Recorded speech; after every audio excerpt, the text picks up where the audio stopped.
I'd been working long hours for months. No vacations, no weekends off, just piling deadlines.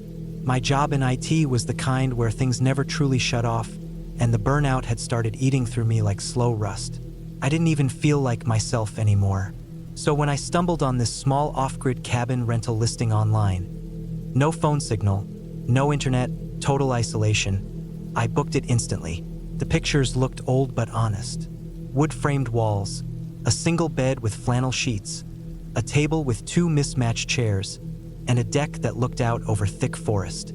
It seemed like the kind of place where I could breathe again. I packed light, a week's worth of food, a propane heater, some old books, a battery-powered radio, and a big flashlight. The drive was long, almost 6 hours out of the city, and the last hour was all winding gravel roads with no signs. Just a black line cutting through green. My tires kicked up clouds of dust, and I didn't see another car the whole way. That felt like a good sign at the time, like peace.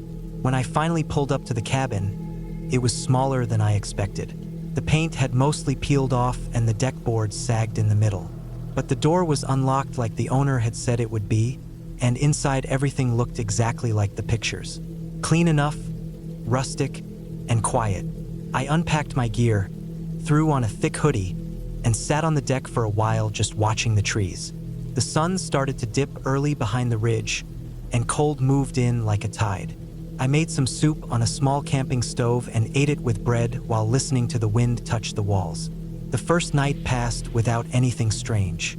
I slept deeply for the first time in weeks. Woke up around 9, drank some instant coffee, and went for a walk behind the cabin into the woods. There wasn't a marked trail, but the trees weren't dense, so I could pick my way through the pine needles and dead branches without too much trouble. About a half-mile in, I found a small stream, mostly frozen on the edges, trickling between rocks. I sat there for a while and just listened. The sound of it, mixed with nothing else at all, made the back of my neck tingle in a good way. I felt totally alone. That night, things changed. It started just before I went to bed. I was brushing my teeth with bottled water on the porch when I thought I saw movement in the trees. Something fast, low to the ground. I stopped, wiped the foam from my mouth, and stared hard at the dark. It was quiet. Nothing stirred, but I had that pressure in my chest you get when your instincts start whispering. I wrote it off as a rabbit or something and went inside, locked the door, pushed a chair in front of it even though I knew that was more about comfort than security. The heater clicked in the corner, quiet but constant. I turned off the lights and got in bed. The cabin creaked in slow stretches, like old wood always does. But at some point past midnight, I heard something that didn't match the rhythm of the house. A thump. I sat up. Another thump, this one softer, like something shifting weight on the porch. I held my breath, listened, then 3 slow footsteps. They weren't heavy. They weren't rushing or stomping. Just clear, careful steps on the wooden deck outside. I didn't move. I didn't even blink. My flashlight was on the table next to the bed, but I didn't reach for it. Whoever or whatever it was didn't knock, didn't try the door handle. The steps just stopped. I waited for something else, but nothing came. Just silence again. Maybe 5 minutes later, I worked up the courage to grab the flashlight, but I didn't turn it on. I just sat there in bed, listening until I eventually dozed off from tension. The next morning, I walked out onto the deck to check. I found what I didn't want to find. Muddy prints, clear boot tracks, not work boots, more like hiking boots. I counted maybe 5 or 6 partial prints. They walked to the door and back toward the steps and then disappeared into the hard ground. No cell service meant no calls. I didn't bring a satellite phone. I figured I could leave early if I needed to, but part of me still thought maybe it was a hunter or someone lost. Maybe they saw my car and walked off. Still, I felt that pressure again. Something just didn't sit right. Around noon, I walked the perimeter of the cabin. The ground was dry but soft in spots. About 50 feet into the trees behind the cabin, I found something even worse than the prints. An empty energy drink can, bright blue, crushed and tossed under a fern. It was recent. No rust, no dirt stuck to it. I hadn't brought any. I don't even drink that brand. Now I was sure someone was out here, I packed up my food in a cooler and kept it inside that night. Didn't want to leave anything on the porch that might attract animals or people. Before bed, I put the flashlight and a knife next to me. Not a big knife, just one of those multi-tools. I knew it wasn't going to help much, but it made me feel less useless. I didn't sleep. I kept the lights off but sat in the chair by the window, just waiting, listening. The woods were black outside. I couldn't see much, even with the moon. Sometime around 3 a.m., I saw a flicker of light between the trees. Faint, orange. A lighter, maybe, just for a second. Then nothing. I didn't move from the chair until sunrise. By the fourth day, I had decided to leave early. I had 2 nights left, but the tension was grinding me down. I packed most of my things by noon and decided to take one more loop into the woods to check for anything else. More prints, more trash, anything. I didn't get far. Maybe a quarter mile in, I found a campsite. Not a legal one. Someone had set up a camo tarp between trees and built a fire ring from local rock. It was cold now, but the ash was scattered fresh. There were cigarette butts, a few protein bar wrappers, and a plastic grocery bag with cans inside it. I saw a backpack leaning against a stump. I didn't touch anything, didn't move closer, just looked. There were 2 camp chairs. Not 1, 2. That told me all I needed to know. I backed away slowly and left the trail of my own footprints obvious in the ground, hoping they wouldn't follow me. Back at the cabin, I didn't even take off my boots. I threw everything into my bag and got ready to leave. The cabin's lock was a simple latch, not meant for real security, but I still paused and stared out the window for a long time before stepping out. That's when I saw them. 2 men, maybe 30 yards back in the trees. One crouched, one standing, both watching the cabin. They weren't wearing orange or camo. Not hunters. One had a dark hoodie and jeans. The other wore a dirty jacket, black beanie. They didn't move when I spotted them, just stared. I didn't run. I opened the car door slowly and slid in, turned the key with shaking hands. The engine started rough. I pulled away from the cabin without speeding, trying not to panic. My rearview mirror showed nothing, but I couldn't stop looking into it for the next 10 miles. I didn't breathe right again until I hit pavement. I didn't call the cops right away. I drove all the way back to the city first. I don't know why. Maybe I didn't want to explain why I was alone out there with no signal or weapon. Maybe I didn't want to deal with the questioning. But that night, I filed a report online, sent the sheriff's department the GPS coordinates of the cabin, told them what I saw, and attached photos of the boot prints and campsite. A week later, I got a call. They found the campsite, found 2 stolen rifles hidden under a plastic sheet. One had been reported used in a robbery about 3 towns over. The men were gone, but neighbors a few miles from the cabin said they'd seen people crossing their land late at night over the past week. One man even reported hearing a generator deep in the woods. The search kept going, but I never heard if they were caught. That cabin is still listed online.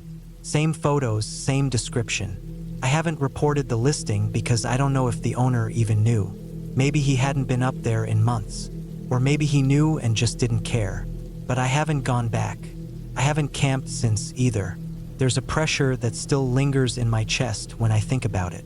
Not just fear, something colder, something sharper. Knowing that while I sat on that deck sipping soup and reading old books, 2 men with stolen guns were hiding not far away, watching, waiting, deciding.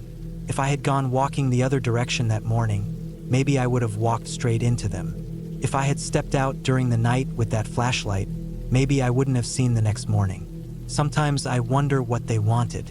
Were they just hiding, or were they planning to take the cabin? Or worse, but mostly I try not to think about it. The silence of the woods still echoes in my ears, sometimes, like a warning I only barely listen to in time.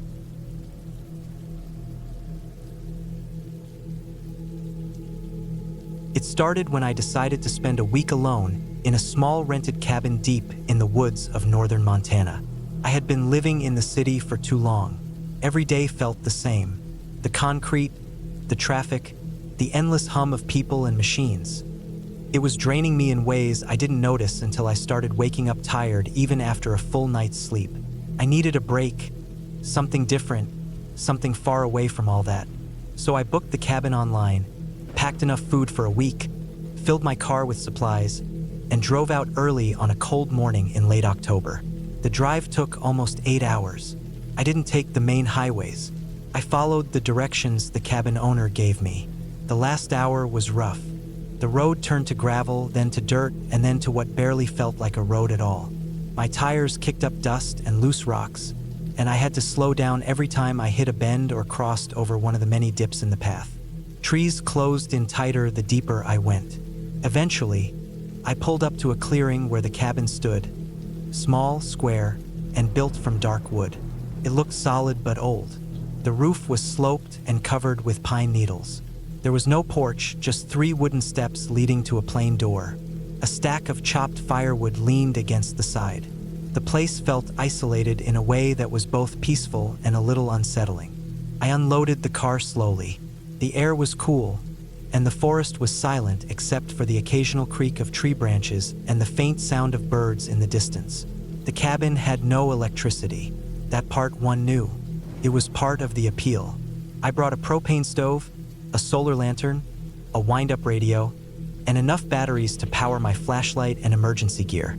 The water came from a pump a few yards behind the cabin. I tested it first thing. It worked, though the water came out cloudy for a few seconds before running clear.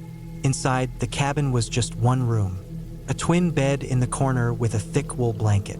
A wood stove for heat. A small table and 1 chair. A cabinet for food. There was a trapdoor in the floor that led to a narrow storage space. Mostly firewood and some tools. The windows were small and dusty. The owner had left a few matches, candles, and a handwritten list of emergency numbers, which wasn't much use since there was no cell signal. That first day, I walked the area around the cabin. I followed a narrow path into the woods and saw signs of deer, hoof prints, some droppings, but nothing else. No buildings, no fences, no signs that people came out this far often. That night, I lit a fire in the wood stove, warmed up a can of soup, and ate in silence. The forest outside the window turned black as the sun went down. I read a paperback book by lantern light until my eyes hurt, then lay down and pulled the blanket over me. It was cold that night, but I slept hard. The quiet helped. No traffic, no neighbors, just wind and the occasional snap of a branch outside. I woke up around 5 a.m., still dark, and made coffee on the stove. The wind had picked up. I stayed inside most of the day, writing in my notebook, reading, cooking. I went for another short walk in the afternoon, but the sky had turned gray and heavy, and the wind was getting stronger. I didn't want to get caught in the rain, so I headed back. That second night, something woke me up. I didn't know what at first. I just opened my eyes and felt different, more alert. The fire in the stove had died down, and the air in the cabin was cold. I could hear the wind pushing against the walls and roof. Then I heard something else, something that didn't sound like wind, a faint crunch outside, like leaves or twigs being stepped on. Then nothing. Then again, 2 soft steps. Then silence. I lay there, eyes open, breathing slow. I told myself it was probably a deer or a raccoon. Could have been anything. I didn't get up. I just lay there, holding still, and eventually I must have fallen back asleep. When I woke up in the morning, it was light again, and the sounds from last night felt distant and hard to explain. But then I stepped outside and saw something that made me stop in my tracks. There were footprints in the soft dirt just off to the left of the cabin. Not boot prints, not shoes, bare feet, human. The prints came from the trees, curved around the side of the cabin, and stopped near the back wall. I followed them slowly. The ground was uneven and covered with dead leaves, but the prints were clear, long, wide, and deep enough to show heel and toe. They looked fresh, too fresh. I followed them a bit further. They went past the cabin, around the back, and disappeared into the woods. I looked out between the trees, but I couldn't see anyone. The forest was dense and full of shadows. My heart was racing. I walked back inside and locked the door, even though it was just a simple wooden latch. I kept checking the windows that day. I didn't leave the cabin again. That night, I didn't light the stove. I stayed in bed with my flashlight close by and the blanket pulled up to my chin. I didn't sleep well. Every time I heard a noise outside, I froze. Around midnight, I heard it again. Footsteps. Slow. One step, then another, then nothing. I didn't get up to look. I just stared at the ceiling, wide awake, listening until the sound faded. The next morning, I didn't find footprints. The wind had picked up overnight, and most of the dirt and leaves had been blown around. I thought about packing up and leaving, but part of me didn't want to overreact. I told myself again that it could have been a hiker or someone lost. Maybe someone staying nearby that I didn't know about. But the more I thought about it, the more I realized how far out I was. There were no other cabins, no trails, no signs of any recent visitors. I hadn't even seen another car on the road in. On the fourth day, I found something new. I went out to the pump to fill a pot with water, and there was a piece of cloth on the ground beside it. It was small and torn, looked like part of a shirt. Dark blue, dirty, and frayed at the edges. It hadn't been there before. I looked around quickly. Nothing. No movement. No sound. I picked it up with 2 fingers and dropped it in the fire later that night.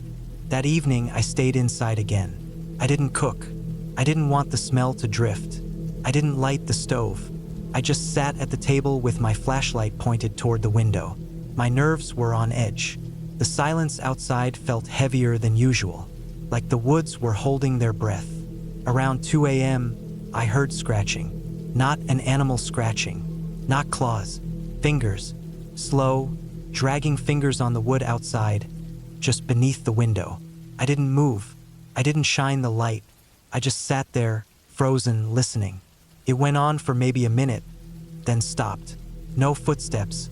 No talking. Just silence again. The next morning, I opened the door slowly and looked at the wall under the window. There were marks in the wood. Fresh scratches. 4 long lines and a shorter one, like a hand. I went around the cabin carefully. No prints this time. No cloth.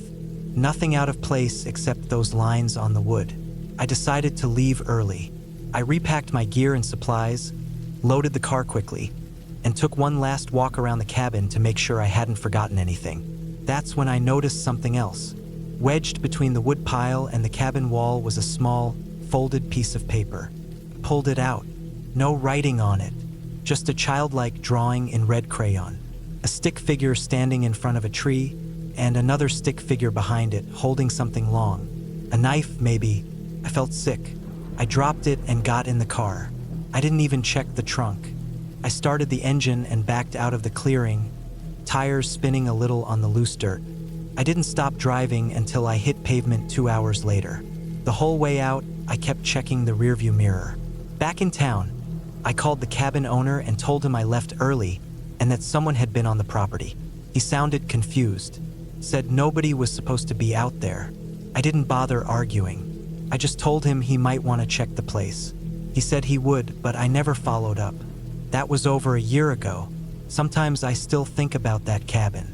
I think about the footprints, the scratching, the drawing. I wonder if someone lives out there in the woods, hiding, watching. Someone who doesn't talk. Someone who waits until the sky turns black and the fire dies out. I'll never go back, and I don't care if I overreacted, because whatever was out there, it was real, and I wasn't supposed to see it.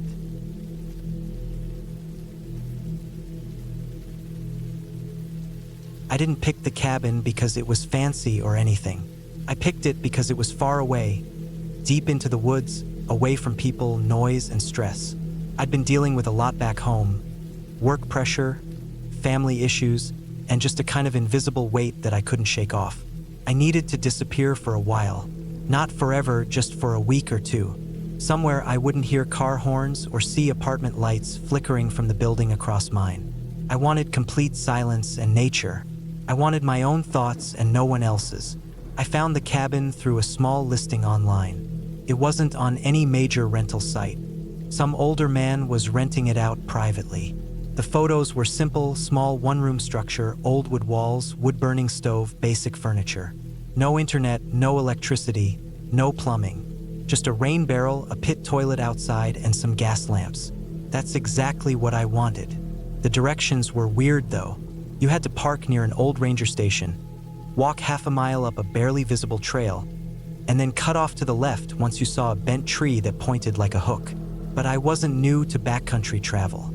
I printed out the directions, packed some food, sleeping gear, and supplies in a big hiking backpack, and drove out early one morning. By the time I parked near the old ranger station, the light was starting to fade. The trail was harder to find than I expected. I had to walk in circles for 10 minutes before I saw what looked like the beginning of a footpath. It wasn't marked. No signs, no posts. It looked more like a game trail than a human one, but it matched the description. I hiked up slowly, the path winding through thick pine trees and fallen logs. When I saw the bent tree, it did look like a hook, just like the directions said. I turned left, walked another 100 yards, and there it was, the cabin. It sat low and squat between two thick trees. The roof was rust-colored metal, and the outside walls were dark from weather and age. The door had no lock, just a wooden latch. There were a few stone steps leading up to the front, and a small window on the right with some kind of old curtain behind it. I pushed the door open. It creaked, dry and slow, but nothing unusual. Inside, it was just like the pictures. One room with a narrow bed along the wall, a wooden table with a chair, a shelf with old tools and a few pots, and a small stove in the corner with a pile of wood stacked next to it. A lantern sat on the table. It smelled like dust, pine, and something else, like old iron. Maybe the stove. I dropped my pack, unpacked slowly, and ate a quick cold dinner. The first night, I stayed up for a bit reading with my headlamp, then got in the bed. The mattress was thin, and I could feel the wooden boards underneath, but I didn't care. I wasn't looking for comfort. I just needed the quiet.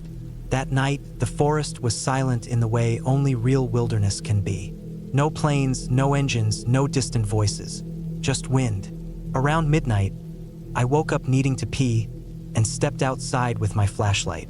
The pit toilet was about 20 yards from the cabin, tucked behind some trees. I walked out, did my business, and turned back toward the cabin. That's when I thought I saw something, just a flicker, something moving near the edge of the trees. But it was probably just the wind or a deer. It was pitch dark beyond my flashlight beam. I walked back in and went to bed. The next day, I hiked around the area. There weren't any proper trails, just random animal paths. I saw some squirrels, a couple of deer in the distance, and what I think was bear scat near a fallen log. I stayed out for a few hours, took pictures of moss, rocks, trees, just regular forest stuff. When I came back to the cabin, everything looked the same. I made a small fire in the stove, warmed a can of chili, ate, read again, and went to bed. That night, I woke up again, not to pee this time, but because I thought I heard something. It was a small sound, but not an animal sound. It was short and sharp, like wood knocking against something else. I sat up. The room was dark, the fire out, the stove cold. I grabbed my flashlight and looked around. The door was still closed. I got up, opened it slowly, and looked outside. Nothing, just cold night air and trees. I stood there for a minute, listening. No footsteps, no rustling, just stillness. I went back in and laid down, but it took me a while to fall asleep. The next morning, I walked around the cabin. I don't know what I was expecting to see. Maybe footprints or something unusual, but the ground was hard and covered in pine needles. No tracks. Still, I couldn't shake the feeling that I was being watched. I kept telling myself it was just isolation playing tricks on me. I'd read about that before. When people go days without seeing another human, their brain starts overinterpreting sounds and shadows. That had to be it. On the third night, it got worse. I was lying in bed, drifting between sleep and wakefulness, when I heard something again. This time it was clearer, a creak. The same kind of creak the door made when I opened it. But I hadn't touched the door. I sat up fast, heart suddenly racing. I turned on the flashlight, swung it toward the door. It was still closed, but I could swear I heard it open. I walked over, checked it. The latch was still down, but something felt wrong. The next morning, I found something outside that froze me. A footprint, not mine. A bare human footprint. It was on a flat patch of dirt near the firewood pile. A single print, slightly smudged at the heel, but the toes were clear. It was smaller than mine, maybe a size 7 or 8. My boots were a size 11. There were no others, just that one, like someone had stepped, then backed away carefully. I stood staring at it for minutes. There was no reason anyone else should be out here. The cabin wasn't on a trail. The nearest road was miles away. Even hunters didn't come this far out. I checked the edges of the trees, scanned the branches, listened for any sound, but there was nothing. No birds, no insects, just stillness. I didn't pack up. I probably should have, but I told myself again, it was just one print. Maybe it was old. Maybe it had been here before I arrived and I hadn't noticed. I knew that wasn't true, but I needed to believe it. I needed to stay in control. That evening, I stacked more wood inside the cabin and bolted the door from the inside.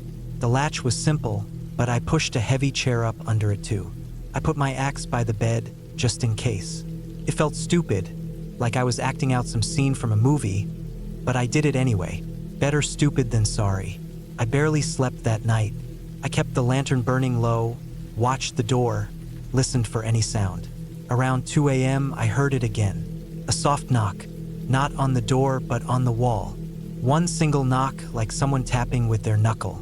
Then silence. I didn't move. I didn't breathe. I just stared at the wall where the sound came from. Then another knock, lower down, closer to the floor, like someone crouching. I got up, walked to that side of the room, and pressed my ear against the wall. Nothing. No breathing, no movement. But I knew someone had been there. I stayed awake until light started coming through the small window. That morning, I packed everything. I didn't eat. I didn't make coffee. I shoved everything in my pack. Didn't even roll my sleeping bag. Just stuffed it in. I kept looking toward the trees, expecting someone to step out. No one did. I walked fast, almost ran, back toward the ranger station. My legs burned from the weight. My heart kept thumping like it was stuck in high gear. Every now and then I stopped, looked back, scanned the trees. Once I thought I saw movement again, just the edge of a shoulder behind a pine trunk. But it vanished. When I got to the ranger station parking lot, my car was there. Nothing broken, nothing slashed. I threw my gear in the back and drove. But that's not the end. When I got home, I couldn't stop thinking about that cabin. I told a friend about it a week later. Not everything, just that I felt creeped out. He looked up the area online. Turns out there used to be an illegal squatter camp in that region back in the early 2000s. A bunch of people living off the grid. Most were cleared out, but a few supposedly stayed behind. Locals said some never left. They moved deeper into the woods, living in makeshift shelters or abandoned ranger cabins. When I looked closer at the listing I booked from, it was gone. Website deleted. Number disconnected. I tried reverse searching the images I saved from the post. Nothing. Like it was never there. I still think about that footprint. The bare toes in the dirt. The way it pointed toward the cabin. How it was alone, just one step. Like they wanted me to know they were there. I haven't been back in the woods since, and I never will.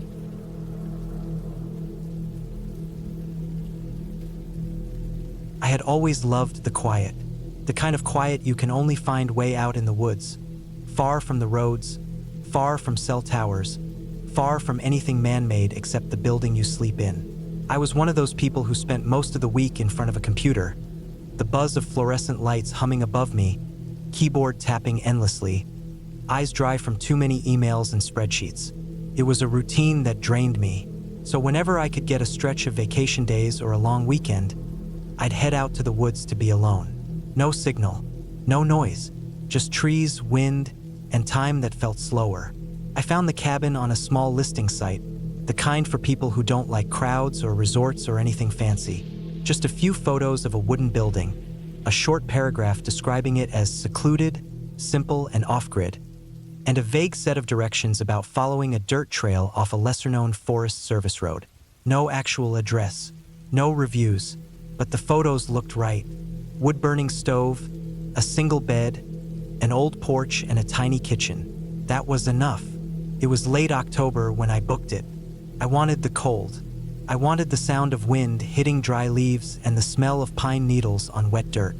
I brought with me what I always brought on these kinds of trips: a heavy pack, sleeping bag, food for 4 days, a big thermos, knives, rope, 2 books, a satellite phone just in case, and a small .38 revolver I kept locked up during normal life but always took into the wilderness.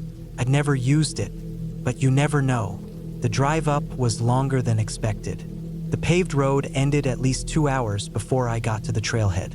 My GPS died somewhere around then, like I knew it would, and I relied on the printed directions from the host. I parked off a small shoulder, threw my pack on, and followed the trail. The woods were quiet but not dead. I could hear birds, squirrels, the occasional breeze through branches. Everything felt still in a way I liked. Took me maybe 45 minutes of hiking before I spotted the cabin. Just like the pictures, aged wood, a sloped tin roof, dark green shutters, and a small porch with a single chair and an old metal bucket turned upside down. The place looked like it hadn't been used in a while, which didn't bother me. There were pine needles stacked up in the corners of the porch, a dead moth stuck in the screen, and one of the windows was cracked slightly open. I pulled it shut and checked the door, locked, but the key was exactly where the host said it would be, under a loose rock beside the porch. I unlocked the door, stepped inside, and took a deep breath. Smelled like dry wood, a little mold, and cold air. The kind of smell that hits you in the face when a place has been empty for months. Inside was a wood stove, a worn armchair with a blanket over the back, a small kitchen with a propane burner, a table with 2 chairs, and a bed pushed up against the far wall. One small bathroom with a compost toilet and a big water jug next to the sink. Nothing fancy, just what I wanted. I unpacked slowly, setting everything in its place. Food in the bin, sleeping bag rolled out. I lit a small fire in the stove using the wood stacked just outside. Took a few tries but eventually caught. I made some instant soup, read for a while and fell asleep early. That first night was calm. The air was cold, but the stove kept the place warm. I didn't hear anything strange, just the occasional pop of the fire and the sound of wind outside. When I woke up the next morning, it was still dark, and I could see my breath inside the cabin. The fire had died, and I had to relight it.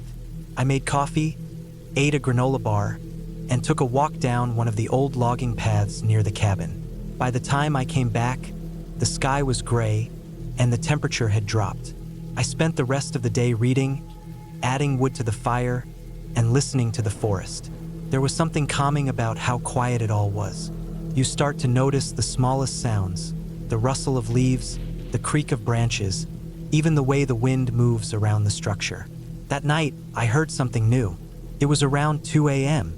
I was half asleep when I thought I heard footsteps outside. Not animal sounds, these were heavier, slower, more deliberate.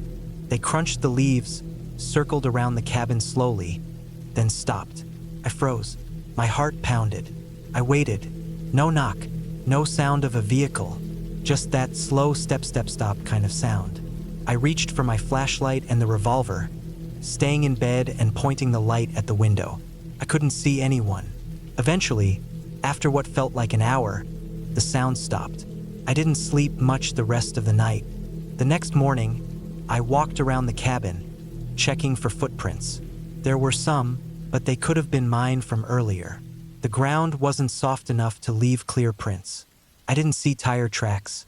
I told myself it could have been a deer, or maybe just my imagination. The forest can play tricks on you when it's that quiet. I stayed close to the cabin that day. I kept the fire going, made some tea, and cleaned my revolver just to calm myself down. That night, I kept a lantern burning. I didn't want to sit in total darkness again. I slept with the gun next to me, safety on, and didn't fall asleep until it was almost morning. On the third day, things felt more off. I started noticing small details that weren't right. The chair on the porch was slightly turned. I hadn't moved it. One of the firewood stacks had fallen over, maybe the wind. But the front door, which I knew I had locked, was ajar when I got back from a short walk down to the stream. Inside, nothing was taken. Nothing obvious, at least. My pack was untouched, my food still sealed, and the revolver was still on the table. But I couldn't shake the feeling that someone had been inside. It was just a feeling, a deep one, like when you walk into a room and sense someone else was just there. That night, I didn't sleep. I kept the lights off and sat in the armchair with the fire low, revolver in hand, eyes on the door. Hours passed. Nothing happened. Until just before sunrise, when I saw a figure move past the front window. It was fast, just a blur of movement, a dark outline, maybe 20 feet away. I didn't see a face. I didn't hear any footsteps this time, just the movement. I sat frozen, gripping the gun so tight my hand hurt. I waited. Nothing. When the sun finally came up, I walked outside with the gun at my side. My hands were shaking, but I needed to look. Again, no tracks, no sign of anyone. But the window I saw the figure through, there were faint smudges on the glass, like fingerprints. I didn't care how peaceful the place was. I wanted to leave. I packed fast, shoved everything into my pack, and locked the cabin even though I knew that didn't matter. I started hiking back to the car, but when I got there, something else was wrong. My car was there, but the driver's door was wide open. My glove box had been pulled out, papers scattered. The floor mat was tossed aside.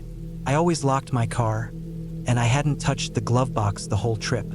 Whoever was creeping around the cabin had followed me from the woods to the car. I checked my tires, no slashes. I checked under the vehicle, nothing obvious. I started it. It worked. I drove. I didn't stop until I hit pavement again, until I had full cell signal, and I pulled into a gas station. I called the host, told him everything. He was apologetic but didn't seem surprised. He said he'd refund me, said no one else had ever complained before. Maybe that was true, maybe not. Later that week, when I was home and safe, I looked up the area. No cabin reviews, no mention of that property on the listing site anymore. It had been taken down. But I did find something else. An old forum thread from a local hiking group, dated a few years back.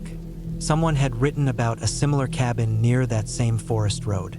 They had camped nearby, not stayed in the cabin, but mentioned strange movement at night, a man watching them from the trees, and finding their car door open the next morning. The reply under that post said something that stayed with me. There's a guy who lives out there. Nobody knows who he is. Don't camp alone in that stretch. People call it his woods. I don't know if that's true. I don't know if it was just a drifter or some unhinged loner who thought the cabin was his. But I do know I wasn't alone out there, and I'll never go back.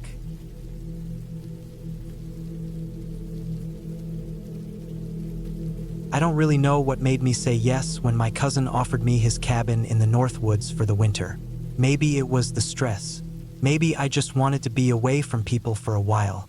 Life back in the city had been nothing but noisy neighbors, bills I could barely keep up with, and a job I didn't care about. So when he told me I could stay at his cabin for free, and that it was totally off-grid but had everything I needed, I agreed. I thought it would be peaceful. I thought it would give me time to think, to write, to be alone in a good way. I didn't expect it to turn into the hardest thing I've ever lived through. It was late October when I drove up there. The drive alone took me 9 hours. The last 2 were on narrow dirt roads through forests so thick it looked like night even during the day. The GPS cut out after a while, and I had to rely on the directions he scribbled on a piece of notebook paper. I kept thinking I missed a turn, but eventually I reached the cabin. It wasn't much to look at from the outside, just a small wooden structure with a tin roof, standing about 50 yards back from a frozen lake. There was a woodshed off to one side and an outhouse even further back, near the tree line. There were no power lines, no cell service, no signs of anything else. Just me, the trees, and the silence. Inside, the cabin was small but warm. A big wood stove sat against one wall. There was a cot, a small kitchen area with a propane stove, shelves filled with canned goods, beans, rice, powdered milk. There was no running water, but there were big blue jugs of it stored against the wall. My cousin had been up here the previous month to stock it up. He even left me a solar lantern, some candles, and a wind-up radio. It all seemed kind of charming at first, like stepping into a different life. The first few days were quiet. I chopped wood, cleaned snow off the roof, made simple meals. I took long walks around the lake with snow up to my calves. My boots got soaked, and I had to dry them by the stove. But it was all part of the experience. I wrote a little in a notebook, mostly just thoughts about life, not really anything deep. There was no internet, no emails, no traffic. I felt like I could breathe, but that calm didn't last. It started with little things. On the 6th or 7th night, I noticed that one of the water jugs was nearly empty, even though I hadn't used it yet. I assumed I was mistaken, that maybe I used more for washing than I thought. Then I found one of the candles half burned on the shelf when I hadn't lit any yet. I tried to explain it away. Maybe my cousin had used it and forgot to toss it. But then I started hearing things. The woods were always quiet in a heavy kind of way, like they were muffling sound instead of echoing it. But at night, I started hearing faint crunching sounds outside the cabin. At first I thought it was animals, maybe a deer or a raccoon. The snow would crack underfoot and then stop. And when I got up to look through the window, there was nothing there. Just the dark woods and white snow. No prints. One night, I sat by the stove with the lantern off, just watching the fire and listening. It was after midnight. I heard slow, steady crunches through the snow, coming from behind the cabin. They stopped, then picked up again closer to the front. My heart was pounding, but I didn't move. I didn't breathe. Then there was a tap, light but clear on the side wall. Just one. Then nothing. I waited maybe 10 minutes before I stood up, grabbed the lantern, and stepped outside. I was half expecting to see a bear or something, but the night was still, cold as hell, and so quiet I could hear the wind moving through the trees like breath. I walked the whole way around the cabin. No tracks. The snow hadn't been disturbed at all. That didn't make sense. I started thinking maybe I was losing it. Being alone that long, that isolated, maybe my mind was starting to make things up. I even made a list one morning of all the things I could do to keep myself busy. Shovel snow, cut wood, clean the stovepipe, right? But the more I tried to keep busy, the worse the nights got. One night I woke up freezing. The fire had gone out, which wasn't strange, but when I sat up, I saw the cabin door wasn't latched. It was pushed just slightly open. I know I always latched it at night.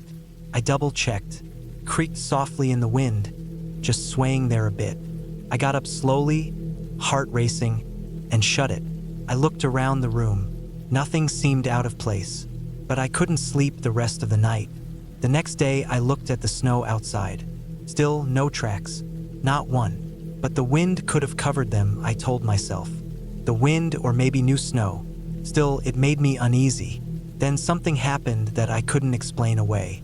I kept a small hatchet by the door, just for cutting kindling. I always put it in the same spot by the firewood pile inside. One morning I woke up, and the hatchet was gone. I searched everywhere, under the cot, behind the stove, even outside around the cabin. I was so certain it had to be in the cabin, I spent hours looking. I gave up. That night, I brought in the big axe from the shed and leaned it next to the door instead. Next morning, same thing. Gone. Just gone. I didn't want to admit it, but I wasn't alone out there. Someone else was in those woods, and they were coming into the cabin. I checked the windows, all latched from the inside. The door was heavy, and the latch made a loud sound when opened. I should have heard it, but I didn't. That day, I walked around the cabin again, this time with the hunting knife my cousin had left. I searched for any sign of another person. Footprints, broken branches, cigarette butts, anything. I found nothing until I reached the woodshed. The lock was broken, not busted open, unscrewed. The screws that held the latch were removed and set neatly on the ground next to the door. That stopped me cold. No animal could do that. Someone had unscrewed the latch, opened the door, then set the screws down like they were planning to come back. Inside, half the stacked firewood was gone. That night, I didn't sleep at all. I kept the knife close and stacked 2 chairs against the door. It didn't matter. Just after 2 a.m., I heard the door creak. The chairs slid just a little. Not enough to fall, but enough to wake me. I jumped up with the knife and the lantern, turned the light on, and ran to the door. It was latched, unmoved, but the chairs had been nudged an inch out of place. I stood there for a long time just staring at the latch. I didn't hear a thing. I didn't move. I I just stood there holding the knife and trying to breathe. When the sun finally came up, I made a decision. I packed my bag, grabbed what food I could, and set out to walk the road back toward the highway. It was a long hike, at least 2 hours on foot, but I couldn't stay another night. Not even 10 minutes into the walk, I saw something that made my blood run cold. Boot prints. Fresh boot prints in the snow. They weren't mine, and they weren't heading away from the cabin. They were going toward it. Deep, heavy steps. Someone had walked that same road I was now taking, probably while I was sleeping. Probably the same person who'd taken the axes, the wood, the candle, the water. The tracks led straight back toward the tree line, off the road, vanishing into the forest. I started walking faster. Then I saw it. About 30 minutes into the walk, off the right side of the road where the trees thinned, I saw a small tarp shelter, barely visible under some pines. A blue tarp stretched over some logs. I froze. There was something hanging beside the shelter. Clothes, a coat, boots, and then I saw the axe. My cousin's axe. The one that had disappeared. I didn't go closer. I didn't yell out. I just kept walking, faster, almost jogging now. I didn't stop until I reached the old ranger station, another hour down the road. It was locked up, closed for the season, but I broke a window to get inside. I used the old landline to call for help. They sent a sheriff. He didn't believe most of what I said. He said people sometimes camped out illegally in those woods. Said the tarp shelter was probably a squatter. That maybe they found my cabin and thought it was empty. That I should have called sooner. But when I gave them the location of the shelter, he did send someone out to check it. They found the shelter. It was empty, but they found a notebook inside. Pages filled with notes. Notes about me, dates, times, what I did each day, what I ate, when I chopped wood, when I slept, even what I wore. One entry said, "He saw the hatchet was gone, didn't take the bait. We'll try again soon." They never found who it was. Never found any prints leading away from the shelter. It was like the person just disappeared. I never went back for my stuff. I let the cabin be. My cousin understood. He went up later with some buddies and cleared it out. Said nothing else was missing. I still think about that winter, about the door opening on its own, the missing items, the notebook. Someone had been in the woods the whole time, watching me, learning my routine, coming into the cabin without me knowing. Not to hurt me right away, but to study me, to wait, and I'll never understand what for.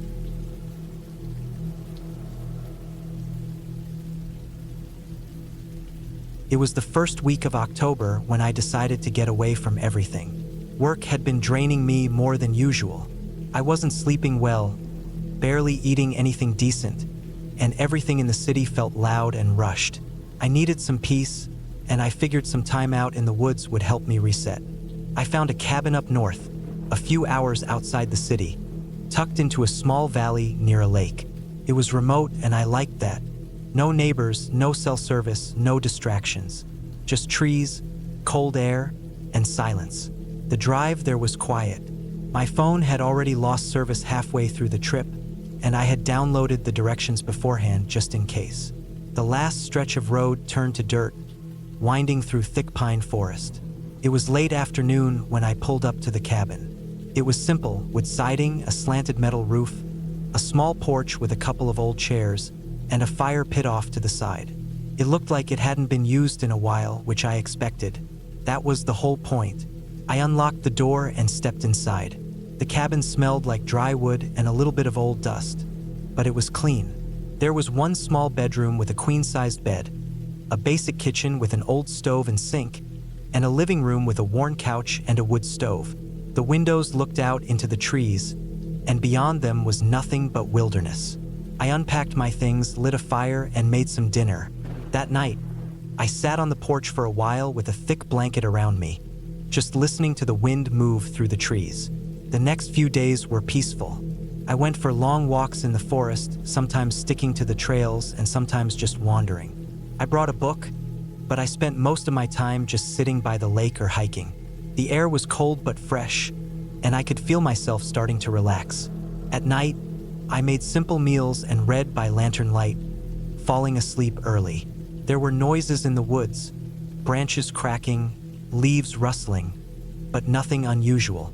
Nature doing its thing. But on the fourth night, something changed. I had been asleep for a few hours when a noise woke me up. It wasn't like the other forest sounds. It was closer, a slow scraping sound, like something dragging across the porch. I stayed in bed for a moment, holding my breath.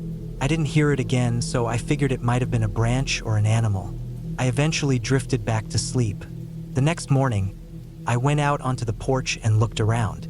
There was nothing unusual, but I did notice a long scratch mark across one of the floorboards. It looked fresh. I tried to tell myself it was probably an animal, maybe a raccoon or something with claws. I didn't want to overthink it. That evening, I stayed inside after dark. I didn't light a fire outside. I just read for a while, then went to bed early. Again, sometime in the night, I woke up. This time it was footsteps, slow, heavy ones, not the quick scurry of a raccoon or fox. It sounded like boots, crunching the gravel just outside. I sat up, heart racing. I stayed completely still, listening. The footsteps moved along the side of the cabin, paused, then moved again, circling. I didn't have a gun, just a small hatchet I used for splitting wood. I held it tight and waited, barely breathing. The footsteps eventually stopped. I didn't hear a door open. Nothing broke. I stayed awake for hours, ears straining for any other sound. But there was nothing else, just silence. In the morning, I went outside. There were faint marks in the dirt around the cabin, but the ground was hard, so I couldn't make out if they were from boots or animals. I checked the windows and doors, all locked, nothing broken, but I couldn't shake the feeling that someone had been there. That day, I didn't hike. I stayed close to the cabin, trying to figure out what to do. There was no cell service, and the closest town was about an hour's drive. I considered leaving, but part of me didn't want to overreact. Maybe I was just on edge. I'd been alone for days, and that can mess with your head. That night, I didn't sleep. I kept the lantern on, stayed in the living room with the hatchet. Around 2 a.m., I heard the porch creak again. Then the doorknob rattled, just a little, like someone testing it. I stood there, frozen, staring at the door. Then silence. I didn't hear footsteps walking away, just silence. To first light, I packed up. I threw everything in the car and drove down the dirt road, not stopping until I reached the highway. I felt stupid for being scared, but something about it didn't feel right. It wasn't just animals. Someone was out there. When I got home, I reported it to the local sheriff's office near the cabin. They said they'd check it out, but there wasn't much they could do without evidence. I later looked up the area online. Nothing came up about break-ins or suspicious activity, but a post from a few years ago on a hiking forum stuck with me. A guy wrote about staying in that same area and waking up to find deep boot prints around his tent, even though he was miles off trail. He'd packed up early just like I did. I never went back. I still think about that cabin sometimes. I think about the footsteps, the scratches, the silence. I went up there to get away from people, and it felt like someone knew that. I'll never know what would have happened if I stayed another night. And honestly, I don't want to know. The scariest part wasn't what happened. It was what didn't. No attack, no break-in, just the feeling that someone was watching, testing, waiting. That kind of quiet threat sticks with you longer than anything loud ever could. Now, whenever I think about going into the woods alone, I remember that week. I remember how peaceful it was, until it wasn't. And I remember that sometimes, the danger out there isn't from the wild. It's from whoever else decides to step out into it with you, hiding just far enough in the shadows to stay unseen, but close enough to reach your door. I haven't taken another solo trip since, and I don't plan to.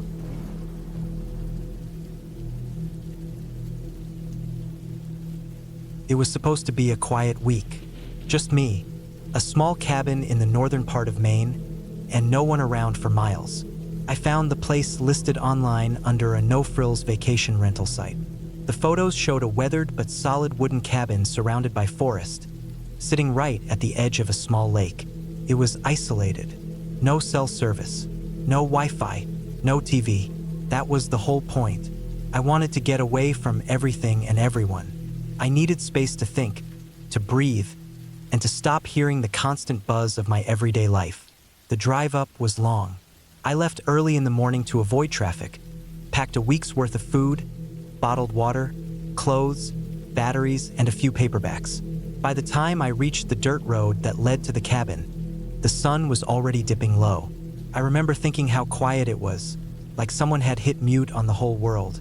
There were no other houses in sight, just dense pine trees, a narrow gravel trail, and the distant sound of water gently slapping against the lake's edge. The cabin itself was exactly like the photos. Small, made of old pine logs that had gone dark from years of weather.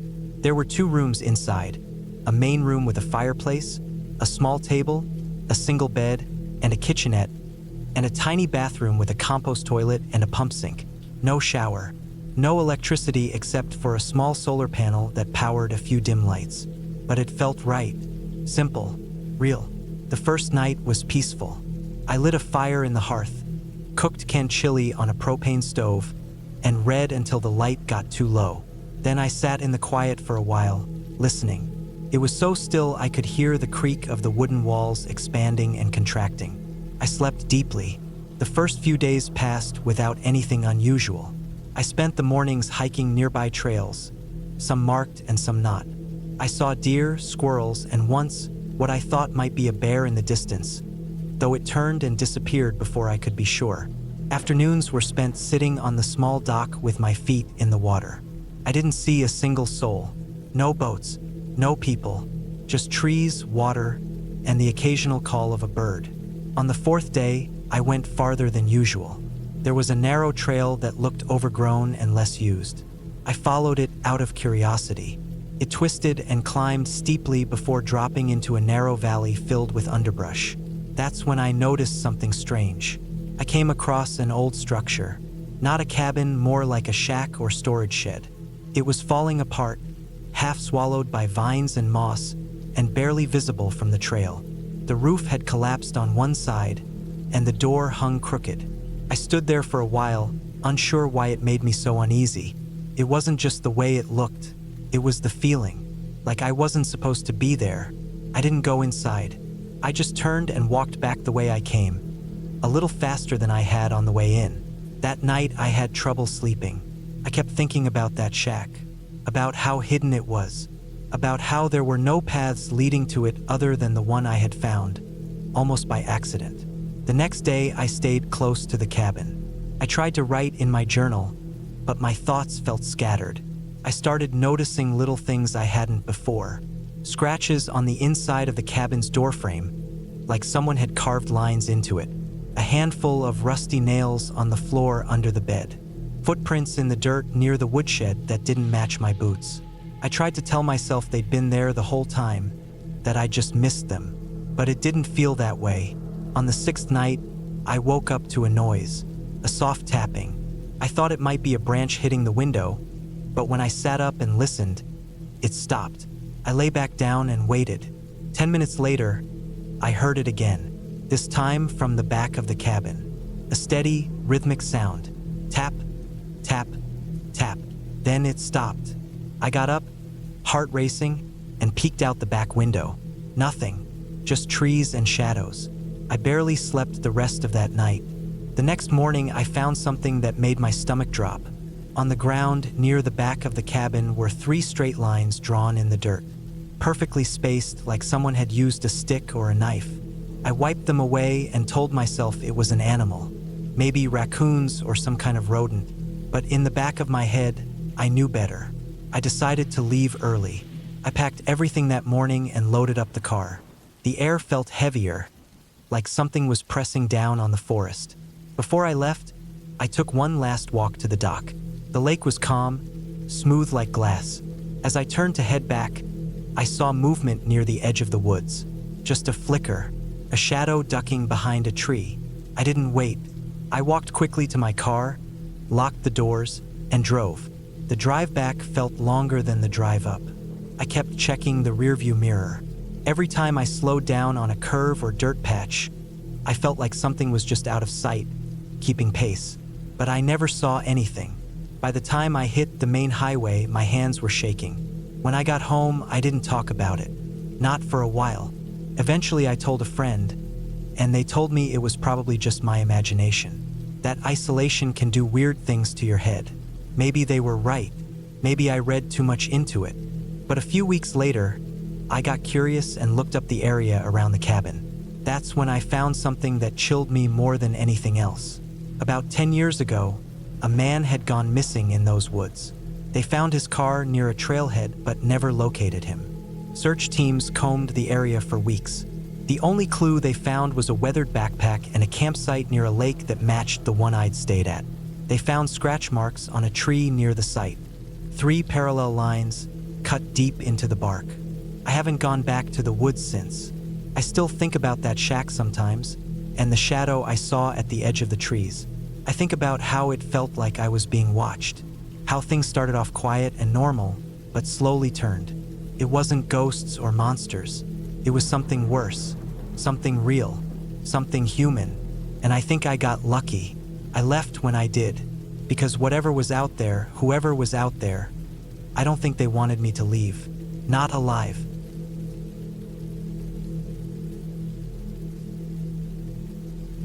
Started with a break.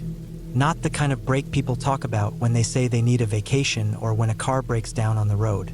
This was more like the kind of break your mind needs when the regular world becomes too noisy.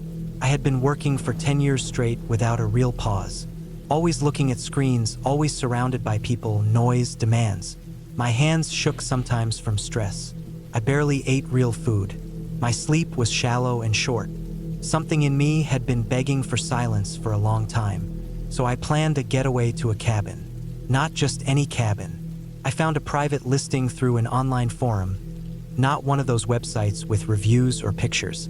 It was a man who posted that he had a family cabin deep in the forest near the edge of a small national park. The pictures he did post were blurry and few, but something about the way he described the place made it feel like exactly what I needed. Isolated, peaceful, and cheap. He said there was no Wi-Fi, no cell signal, no neighbors. Just the woods, a creek, and the cabin. I sent him money, and he mailed me a key and a hand-drawn map. When I drove out there, it took me about 5 hours. The last hour was on a narrow dirt road, and I kept looking at the trees. They were tall and close together. No buildings, no lights, no fences. I hadn't seen another car in over 30 minutes. Eventually, the road turned into little more than a path. I followed the map exactly, checking every fork and landmark the man had drawn. Finally, I saw the cabin. It looked old but solid. The roof was dark with weather. The wood had gone gray. One shutter hung crooked. There was no driveway, just a patch of dirt where grass had given up. I parked my car off to the side and got out. The air smelled different. Clean, earthy, full of pine and dirt. There were no sounds. No birds, no wind, nothing. It was just quiet. The kind of quiet that presses on your ears. I carried my stuff inside. The door creaked but opened easy. Inside, the cabin was simple. A couch, a wood stove, a small kitchen area with no fridge, a table with 2 chairs, and a narrow hallway that led to a bathroom and a bedroom. It smelled like dry wood and old books. Dust floated in the air. There were 2 windows in the main room, one cracked a little at the edge, but they were covered with old curtains. In the back bedroom was a bed with an old mattress and a thick blanket. The bathroom had a toilet, a sink, and a shower, all old but clean. The water came from a pump and heater system, which the man had warned me about. I had to light the pilot on the water heater, which I managed after reading his instructions twice. It wasn't fancy, but I didn't want fancy. I wanted silence. I wanted to forget everything and everyone. The first night was uneventful. I lit a fire in the stove, read a book I'd brought, and went to sleep early. No phone, no distractions. Just the wind outside, faint and distant. I woke up once around 3 a.m., the kind of waking that doesn't have a reason. I sat up and listened. It was completely silent. Not just quiet, silent. Like the woods had paused. Then I heard something. It wasn't a loud sound, just a small knock. Not at the front door. Came from deeper in the cabin. I waited. Nothing. Then another knock. I stood up and walked slowly into the hallway. It was too dark to see without turning on the battery lantern, so I clicked it on. The light cut through the dark in a dull circle. The sound had come from the end of the hallway, but there were only two doors, bathroom and bedroom, and I had left them open. That's when I noticed the third door. It was almost hidden. It was on the side wall of the hallway, right before the bedroom. The same color as the wall, same wood, same grain. I had not noticed it before, and I swore it wasn't mentioned in the listing or instructions. I stepped closer. The door had no knob, just a keyhole. I bent down and looked at it. The keyhole was old and rusted, like no one had used it in decades. I tapped on the door with my knuckle. It didn't echo, felt solid. Behind it was silence. I stood there for a while, just staring at it. Then I backed away. I left it alone. I went back to bed, but I didn't sleep much. The next day, I tried to focus on relaxing. I sat outside on a small bench and watched the trees. I walked down to the creek the man had marked on the map. It was clear and cold and moved gently over rocks. I dipped my hands in it, splashed my face. I sat on a fallen log for almost an hour. I tried to clear my mind, but the door kept coming back into my thoughts. That night, I couldn't ignore it. I brought the lantern and stood in front of it again. I touched it, pressed my ear to it, knocked again. Still no sound behind it. I even searched the cabin for another key, just to check. I opened every drawer, looked under the couch cushions, searched the kitchen cabinets. Nothing. Then I did something I still don't understand. I sat in front of the door on the hallway floor, just sat there, staring at it. For over an hour. I didn't try to open it. I didn't knock again. I just sat there, as if waiting for something. The next few days were strange. I stayed in the cabin for 6 days total, and every day the door felt more present. Not in a supernatural way. It wasn't glowing or whispering or anything like that, but my attention kept being pulled to it. It was like my brain didn't want to let it go, like I couldn't rest while it was there, locked, unexplained. I started hearing small sounds at night, not always knocks, sometimes just a creak or a soft thump, the kind of sound a heavy object might make if it shifted slightly on the floor. Once I thought I heard a dragging sound, just for a second. I would sit up in bed and listen, heart pounding, holding my breath, but nothing ever followed. The rest of the night would be silent. On the 5th night, I couldn't take it anymore. I took my flashlight, a screwdriver from my car, and tried to pry the door open. I worked at the hinges first, but they were sealed tight, rusted completely. Then I tried the edge, jamming the screwdriver into the seam. The wood didn't budge. It was like the door had been sealed from the other side. At one point, I slammed my fist against it, frustrated. The sound was dull, like hitting a wall. But after I did that, I heard something. A knock. One knock.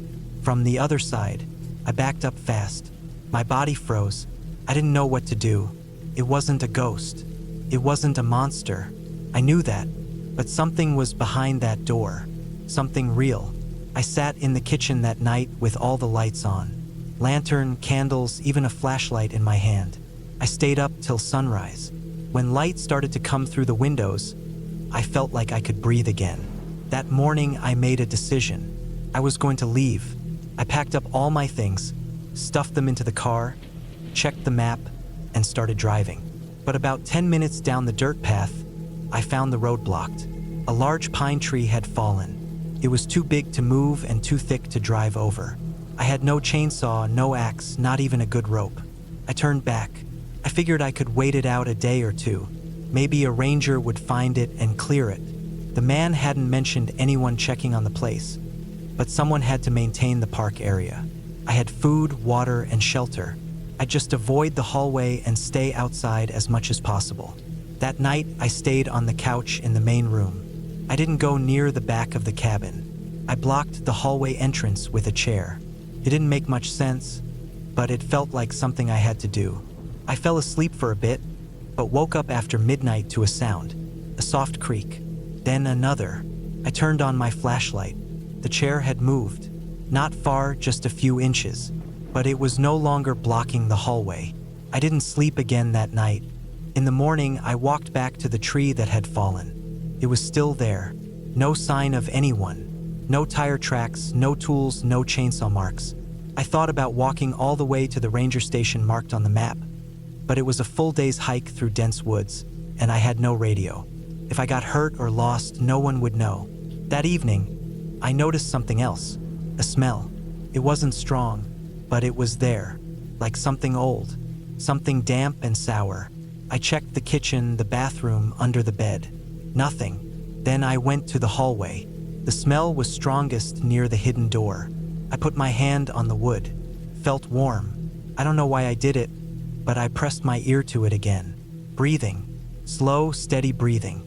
I didn't scream. I didn't run. I just backed away slowly, holding my breath. I went outside, sat on the porch steps, and stared at the trees for a long time. I stayed out there until it was too cold, then went back in and locked the front door. That was my last night in the cabin. In the morning, the tree on the road was gone. Just gone. No sawdust, no cuts, nothing. Like it had never been there. I didn't stop to think.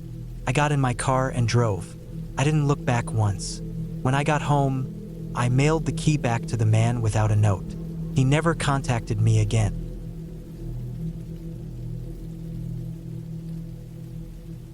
I was 34 when I decided to take some time off work and get away from everything. I lived in a noisy part of the city, and between traffic, neighbors, and my own bad sleeping habits, I'd been feeling like I was slowly losing control of my mind. I wasn't depressed or anything like that. I just felt tired all the time, like the city was pressing down on me. I found this cabin online that looked promising. It was in northern Maine, way up past Millinocket, almost to the Canadian border. The photos showed a quiet place surrounded by thick forest, sitting near a ridge that overlooked a wide valley. The cabin was plain, made of dark old wood, with a tin roof and a wraparound porch. There wasn't any cell signal up there, but it had a landline and a small generator for lights and heat. The ad said it was mostly used in the fall by hunters, but was open year-round. I booked 2 full weeks in early May, hoping the black flies wouldn't be too bad yet. I figured I could hike a little, read, and just let my brain rest. The drive took longer than expected.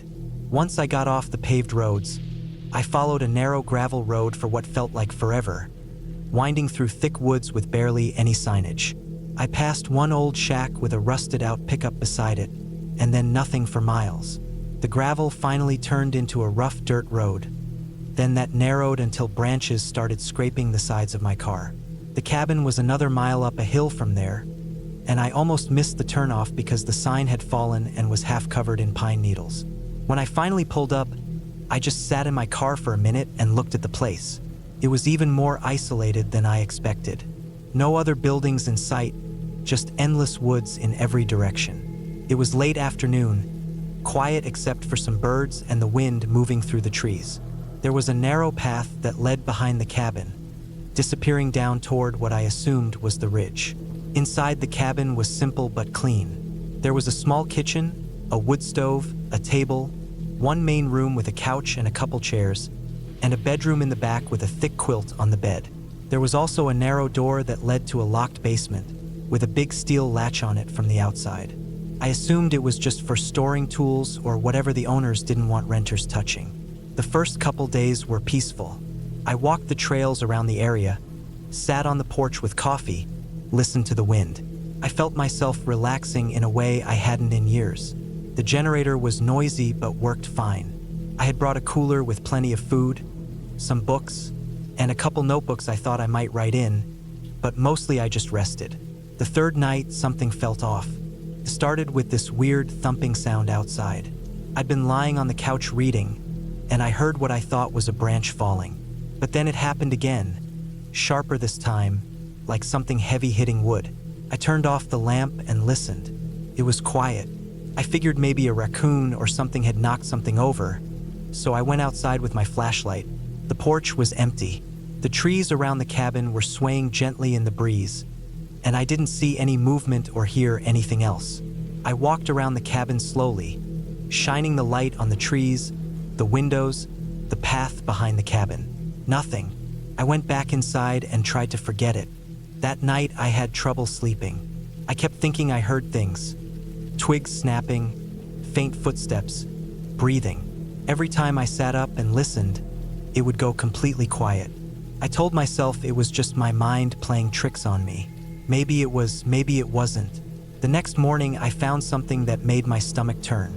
I was walking the trail that led down behind the cabin to the ridge, maybe half a mile through thick woods. The path curved around a big boulder, and on the other side, there was this little clearing. I'd seen it before and had sat there one afternoon reading. But this time, someone had left something there. Right in the middle of the clearing, someone had built a little pyramid of stones, maybe a foot high. Sitting on top of it was a dead bird, a crow or raven, I think. Its wings had been spread out flat like someone posed them. There were fresh cuts on the body, like someone had sliced it open and then left it like that. Flies were already starting to gather.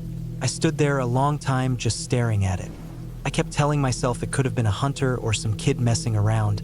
But the thing was, there was no one else around for miles. And this hadn't been here the day before. That much I was sure of. I backed away slowly and walked back to the cabin. I locked the door behind me and didn't go back outside that day. I tried to read, but I kept getting distracted, listening for noises. Once, I thought I saw something move past one of the back windows, but when I checked, no one was there. That night, the generator died around midnight. It had fuel, but it just shut off like someone had hit a switch. I had a lantern, so I lit it and sat on the couch, unsure what to do. That's when I noticed the basement door. The latch was unhooked. I swear I had checked it earlier that day and it was locked tight. But now it was open just a little. Not swinging open, not wide enough to see down the stairs. Just open a crack, like someone had started to come up and changed their mind. I stood there staring at it for what felt like hours. I didn't hear anything. No creaking, no movement. But something in me said not to go near it. I stayed in the main room the rest of the night, lantern burning low, eyes locked on that narrow crack. In the morning, I opened it fast, like ripping off a Band-Aid. There were just wooden steps going down into darkness. I turned on the lantern and went halfway down, shining the light around. It was just a storage space, concrete walls, shelves with some old tools, a coil of rope, a few plastic tubs. Nothing looked out of place, but the air smelled stale and wrong, like old blood and mildew. I went back up and bolted the door shut. Then I packed my bag. I told myself I was overreacting, that maybe the latch had just come loose. Maybe an animal knocked it open. But something deeper in me was screaming that I shouldn't be there anymore. I hiked back down the road to where I could get a signal and tried to call the rental company. No answer. I called 3 more times and left a message. I told myself I'd wait one more day, but no longer. That night, I didn't sleep. I stayed up in the chair near the window, facing the front door. The lantern burned low, and I kept the axe I'd found in the shed next to me, just in case. Around 2 a.m., I heard footsteps on the porch. Slow, heavy ones. They moved from one end to the other, then stopped. I didn't breathe. Then the door handle moved. Just a slight jiggle. I stood up quietly, holding the axe, not daring to move closer. The handle jiggled again. Then nothing. I waited there for over an hour. No more noises. When the sun came up, I opened the door and checked the porch. Footprints in the dirt. Barefoot. A single set walking from the steps to the door, then back again. I left that morning. I didn't pack anything else. I grabbed my bag and drove the hell out of there. When I got to town, I found a diner and asked if anyone knew who owned the cabin on Fall River Ridge. The waitress gave me a weird look, then said no one had lived up there in years. I told her I'd rented it. She said that couldn't be true. The owners died 5 years ago, and the property was tied up in court. No one had been allowed up there since. I didn't argue.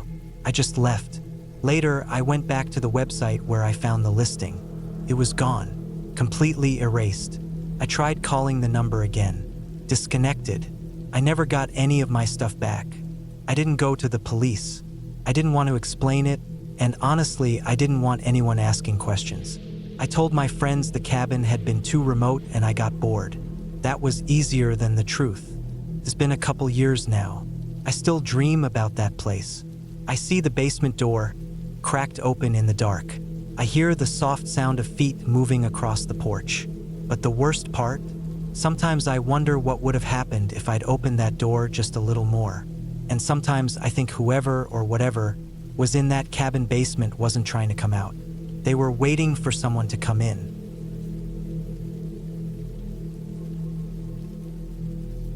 I took the long road up north because I needed to clear my head. Life back home was starting to feel like a vice, tightening every week. My job had been laying off people slowly, one at a time. I wasn't laid off yet, but the mood at work was like a hospital waiting room. My relationship had ended 2 months before, and the house was quiet in a way that made my skin crawl some nights. I needed space. I needed a place where I didn't have to answer my phone, check my email, or make small talk with anyone. I booked the cabin for 2 weeks through a small local site. It was privately owned. No reviews, no glossy photos. Just a few blurry pictures, a short description, and an address pinned to a location way off-grid. It was in the Upper Peninsula of Michigan, tucked along a lake that wasn't even labeled on Google Maps.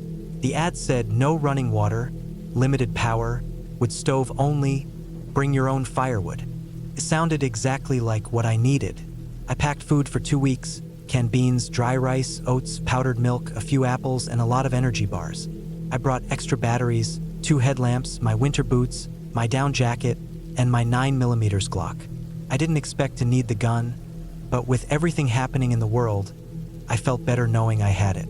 I had a permit and I practiced at the range monthly. It wasn't paranoia, it was preparation. I drove 8 hours straight. The last 2 hours were over gravel and packed snow. I passed one truck on the way in. No signs, no streetlights, just snow-covered trees leaning toward the road like they were whispering secrets to each other. When I got to the lake, I saw it was completely frozen. The sun had just started dipping behind the tree line. The sky was streaked with orange and purple, and the lake was flat and smooth like glass. The cabin was on the opposite side, directly across. There was no road around. According to the instructions I'd printed out, I had to park at the small lot and walk across the ice to get there. It was about a quarter mile, maybe a little more. I hesitated, even though I'd known this was part of the plan.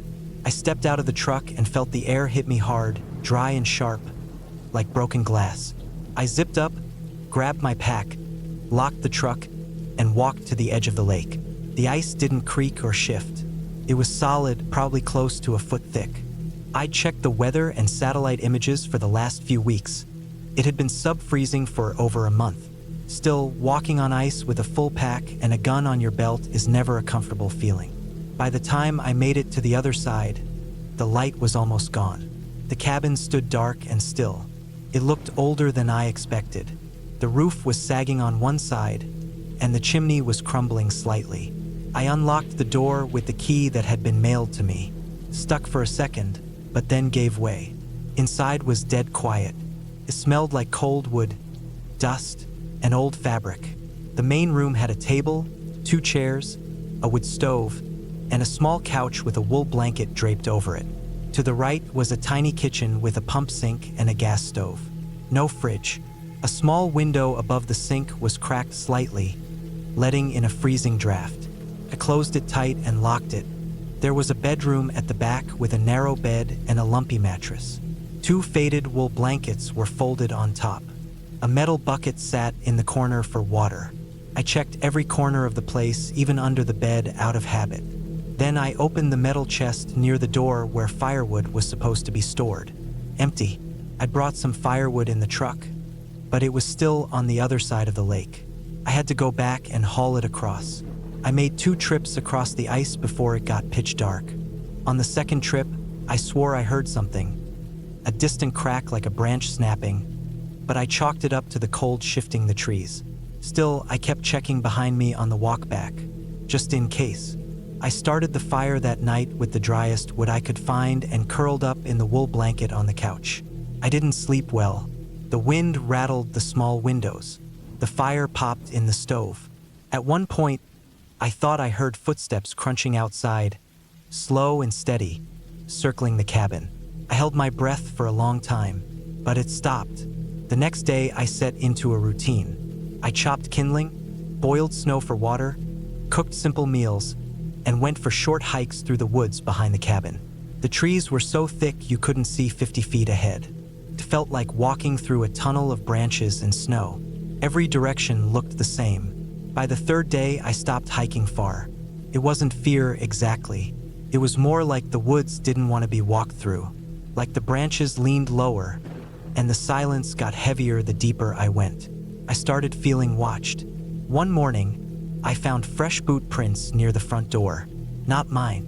I hadn't left the cabin that morning. I hadn't gone outside since the day before when I'd gone to chop wood from the stack I left near the edge of the trees. These prints were newer than that. They were long, maybe size 12, and wide. The soles had a strange tread, circular patterns instead of lines. They came from the woods, stopped 5 feet from the door, then turned around and went back the way they came. No knock, no attempt to open the door, just a silent visit. I watched the woods all day through the small windows. I didn't go outside. That night, I put a chair under the doorknob even though the door had a deadbolt. I kept the gun on the table next to me. I didn't sleep. In the morning, the prints were gone, covered by a thin layer of new snow. But I didn't forget them. I started checking the area around the cabin every few hours. No new prints, just old trees, deep snow, and bitter cold. On day 6, I tried to call someone, anyone, but I had no signal, not even one bar. I knew it might happen. The owner had warned in the ad that cell reception was unlikely, but I'd hoped for at least a text connection. Nothing. That evening, I spotted movement near the tree line. It was quick, just a shape, maybe a deer, but it moved differently, slower, more upright. I waited by the window until it was too dark to see. I kept the fire low, didn't light any lamps. I just sat in the dark, staring out. At one point, I heard something again. Not footsteps this time. Breathing. Heavy, ragged breathing. Right outside the window. I didn't move. I barely breathed. I sat there with my hand on the gun, heart hammering so loud it hurt my ears. I waited for a knock, or a face to appear in the glass. Nothing happened. Just that slow, wet breathing for a full minute. Then silence. The next morning, I saw the prints again. Same size, same shape. They went all the way around the cabin this time, stopping at every window, every wall, every door. I wanted to leave, but to do that, I'd have to cross the lake. I waited until noon. The sun was out, though it barely warmed the air. I packed my bag, slung my rifle over my shoulder, and stepped outside. The snow was ankle deep. I made it about 20 feet before I stopped. There were prints leading from the trees to the edge of the lake. Then they stopped. No prints going across the ice. Whoever was out there had never crossed it. Or maybe they had, but very carefully enough not to leave any sign. I turned around and went back inside. That night, I didn't sleep at all. I kept checking the windows, every hour. At 3 a.m., I finally drifted off for 20 minutes. When I woke up, the fire was out and the cabin was ice cold. My breath came out in clouds. I sat up, rubbed my eyes, and saw something on the floor. A boot print. Inside, just one. It was wet, melting into the wooden floorboards. I searched the cabin from top to bottom, every wall, every corner, every window. Nothing was broken. The door was locked from the inside. No signs of forced entry, but that print hadn't made itself. I stayed awake for the next 48 hours. I stopped going outside. I didn't chop more wood. I didn't pump water. I stayed inside, lights off, gun in hand. I rationed what was left of the firewood and sat with my back to the wall facing the door. I barely ate. On day 9, I started seeing things in the woods. Not people, shapes. They didn't move like animals. They just stood there between the trees, watching. I would blink and they'd be gone. That night, the power went out. The tiny solar battery that had powered a single lamp must have died. I was left with only my headlamp and a few spare batteries. I kept it off most of the time, afraid the light would draw attention. I sat in the dark and listened. Sometimes I heard footsteps. Sometimes I heard scratching.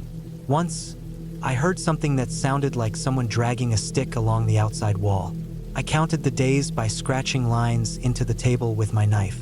By day 11, I'd gone numb. That night, I heard the breathing again, closer than before. Then came a soft tap-tap on the window behind me. I didn't turn around. I just waited, and after a minute, it stopped. The next morning, I made my decision. I would cross the lake and leave everything behind. I didn't care if I had to abandon gear.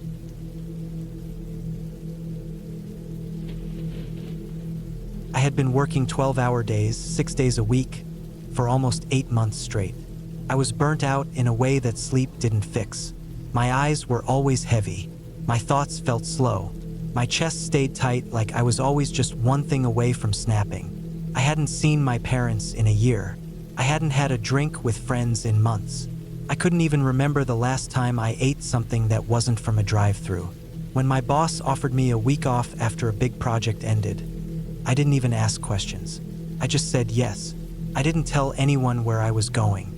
I didn't want to check emails. I didn't want to answer texts. I wanted quiet, real quiet, the kind you can't find in a city or even a suburb. I wanted stillness. So I rented a cabin in the mountains of northern Montana. The listing said the place was primitive, which I liked. It meant no internet, no cable, no neighbors. The cabin sat deep in a forest clearing about a 20-minute drive from the nearest road. It had a wood stove for heat, a generator I'd need to run for light, and a small creek nearby for water. I figured I could read, sleep, maybe hike a little. I packed a few things, some canned food, dry goods, my sleeping bag, a first aid kit, and some tools, and drove out. It was late October when I arrived. The trees were mostly bare already. Their leaves covered the dirt road in thick, damp layers that made the tires slide more than I liked. It was cold, low 40s during the day, colder at night. The sun dipped behind the hills by 5:30. I brought extra blankets, some thermal gear, and firewood just in case. The cabin itself looked like something from a forgotten photo album. Gray wood, roof patched with tin sheets, small front porch with one broken step. Inside was one room with a cot, a small table, and some dusty shelves. The stove stood in the corner. I opened the tiny window and let the cold air in while I swept out dead bugs and a few mouse droppings. It didn't smell like much, just dry wood and old dust. That was fine. It was mine for the week. The first night was peaceful. I ate a bowl of instant rice with canned beans, warmed on the stove. The wind outside was steady and soft. The trees moved gently, like they were breathing. I read a few pages from a paperback and crawled into the cot. The mattress was thin, but I didn't care. It was quiet, so quiet that my ears kept reaching for sounds that weren't there. I didn't hear cars or voices, just the wind and sometimes a branch ticking the roof. Sometime during the night, I woke up sweating. I'd fed the stove too much wood, and the cabin felt like an oven. I sat up, stripped off my shirt, and opened the door to let in cold air. That's when I noticed the woods didn't sound the same. The wind had stopped. There were no rustling trees, no creaks, just total silence. I stood there for a minute, breathing out steam and looking at the black trees, trying to see if anything moved. Nothing did. Still, I felt uneasy. Something about that dead silence felt too deep. I shut the door, peeled back the blankets, and went back to sleep. The next morning, I shook it off. It was just the new environment messing with my head. I brewed coffee on the stove, stood out on the porch with my mug, and stared at the frost-covered trees. The air was sharp and clean, felt good in my lungs. I spent the day walking down the trail I had driven in on. I collected kindling, found the creek, and filled a few jugs of water. When I got back to the cabin, the sun was already starting to dip. I made pasta and some powdered sauce and settled in for another quiet night. It was the second night when things started feeling wrong. I was in bed, reading by lantern light, when I heard a sound outside. At first, I thought it was a deer walking through the brush. I could hear branches snapping, but then it stopped, dead still again. I held my breath. Nothing. A few minutes later, I heard it again. Slow crunches, like footsteps on leaves. Not steady, not hurried, just slow. I turned the lantern off and sat in the dark. My heart was pounding. I told myself it was probably just a buck moving through the area. Still, something didn't sit right. I waited in silence, straining my ears. Then I heard it again, closer this time, right outside the cabin. Something was walking around the cabin slowly, not rushing, not running, just circling. I could hear it moving through the leaves, brushing lightly against the wall. I sat frozen, not moving, not even breathing. The footsteps stopped near the back wall. Then I heard a quiet scraping noise, like something dragging across wood. I waited, sweating, listening for more. Nothing. After about an hour, I forced myself to lie back down. I didn't sleep much. The next morning, I walked around the cabin looking for tracks. The ground was soft, the leaves wet. I expected to see hoof prints or something, but there was nothing, not a mark. That bothered me more than I expected. I spent the day trying to forget it. I walked farther out, cooked a warm lunch, even chopped what I didn't really need. I told myself I was being paranoid. That night, I blocked the door with a chair, just in case. It didn't matter. Around midnight, I heard something again. This time, it wasn't footsteps. It was a knock, 2 soft knocks on the side of the cabin. Not loud, not fast, just 2 knocks. Then silence. I stayed in bed, staring at the ceiling. A minute later, 2 more knocks, this time at the back. I sat up, heart racing, too scared to move. I thought about turning the light on but didn't. I didn't want whatever it was to know I was awake. The knocking moved around the cabin. 2 taps. Wait, 2 taps again. Always 2. Always slow. Eventually, it stopped. At first light, I got up and went outside. Again, I checked the ground. Still nothing. No tracks. No drag marks. The dirt and leaves looked untouched. I walked around the entire cabin 3 times, checking everything. The only new thing I found was near the back window. There was a line scratched into the wood, about waist high, straight across like it had been made with a knife or a nail. I hadn't seen it before. I told myself maybe it had always been there and I just hadn't noticed. But I didn't believe that. I packed a bag just in case I needed to leave fast. That day, I stayed close to the cabin. I kept the fire going. I kept a hatchet within reach. I didn't see anything out in the trees, but I kept feeling like something was watching me. I didn't hear birds. I didn't hear squirrels. The woods were too quiet again. That night, I didn't sleep. I stayed awake in the dark, listening. The knocking came again, but this time it didn't move around. It stayed on one wall, the front. Always 2 knocks, spaced out, as if whoever or whatever was doing it didn't care if I heard. I sat on the cot with the hatchet in my lap until sunrise. The next morning, I made a choice. I was going to hike out. The trail back to the car wasn't too far. But when I opened the door, I froze. There were footprints. Not animal, not boots, bare feet. They led from the trees to the front porch. The toes were wide. The prints were smeared, but I could see the shape. Someone had walked barefoot through the woods in freezing cold. They'd stood right at the porch, right outside the door. Then they disappeared. No prints leaving, just arriving. I didn't understand it.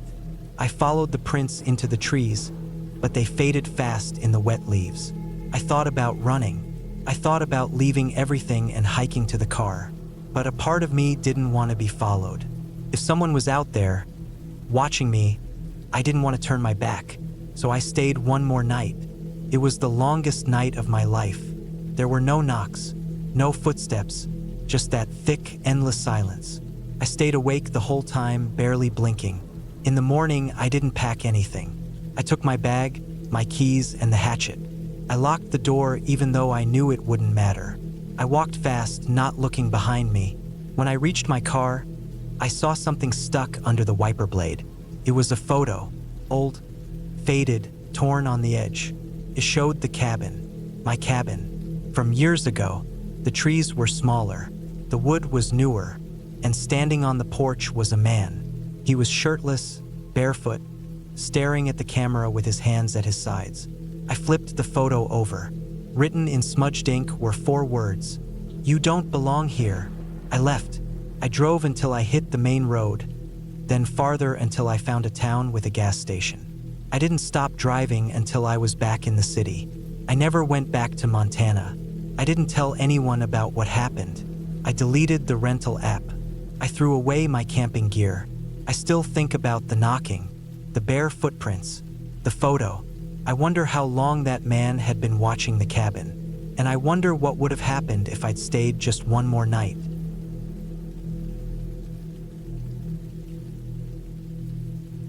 It was late September when I decided to head up north to spend a week alone at a small cabin in the woods. I needed a break. Work had been nonstop stress. My phone was ringing all day, and I felt like I hadn't had a full night of sleep in weeks. I found this rental cabin through a listing online. It was cheap, had decent reviews, and was tucked away about 2 miles down a dirt road off a small highway in Michigan's Upper Peninsula. The place looked rundown but cozy. I wasn't looking for luxury. I just wanted quiet. I packed up a week's worth of groceries, some books, a small cooler with drinks, and a couple of flashlights. I threw my clothes in a duffel bag and filled my truck's tank before heading out. The drive took me about 7 hours. Most of it was easy, but the last stretch of road turned narrow and winding, and I had to slow down. When I finally saw the turnoff, it was barely marked. Just a short wooden sign with the numbers 1199 nailed onto it. The dirt road was full of ruts and potholes. It went on for a long while with nothing but thick woods on either side. When I got to the cabin, the sun was low, casting long shadows through the trees. The place was smaller than I expected, made of dark wood with a metal roof that looked rusty in spots. There was a small porch with a single rocking chair, and the front steps creaked when I walked up them. The key was exactly where the host said it would be, in a little box under a fake rock by the door. Inside, the cabin smelled old, like dust and pine. The furniture was basic. A couch with worn cushions, a low coffee table, a small wood stove in the corner. The kitchen had an old gas stove and a fridge that hummed loudly. The bedroom was just a double bed and a narrow dresser. No TV, no Wi-Fi, not even a radio. That was fine by me. The first night was peaceful. I read for a bit, ate a simple dinner, and sat out on the porch as it got dark. The forest went quiet at night, aside from the occasional rustling of leaves or distant hoot of an owl. I fell asleep fast and slept harder than I had in a long time. The second day, I went for a short hike down a trail behind the cabin. It led to a small creek about a mile in. I spent most of the afternoon sitting on a rock by the water, just listening to it trickle and watching the way the light bounced off it through the trees. On my way back, I thought I heard something, a branch snap maybe, but I figured it was just a deer or maybe a raccoon. That night, I was brushing my teeth in the bathroom when I thought I heard footsteps on the porch. Slow, deliberate steps. I turned off the faucet and listened hard. Nothing. I peeked out through the window. Nobody. I figured it could have been an animal. The woods are full of them. I double-checked the lock on the front door and went to bed. The third day, I stayed closer to the cabin. Read more, made some food, chopped a bit of firewood. Late in the afternoon, I noticed something strange. The cooler I had left out on the porch, the one with drinks in it, was tipped over. The lid was off and 2 cans were missing. At first I thought maybe I hadn't closed it right, but the lid was pretty tight. It didn't seem like wind could have done that. Maybe an animal got curious. I looked around for tracks but didn't see anything. That night, I had trouble sleeping. I kept thinking about the cooler. I had a weird feeling in my stomach. Around midnight, I heard a noise. This time it was clearer. It was the sound of something brushing against the side of the cabin, like someone walking along the wall, dragging their hand or maybe a stick along it. I sat up in bed, heart racing. I didn't move for a while. The sound stopped. I didn't hear anything else. After about an hour, I fell asleep. In the morning, I went outside and checked. Nothing looked out of place. I walked around the whole cabin. There were no tracks, no marks on the walls. Everything was still and quiet.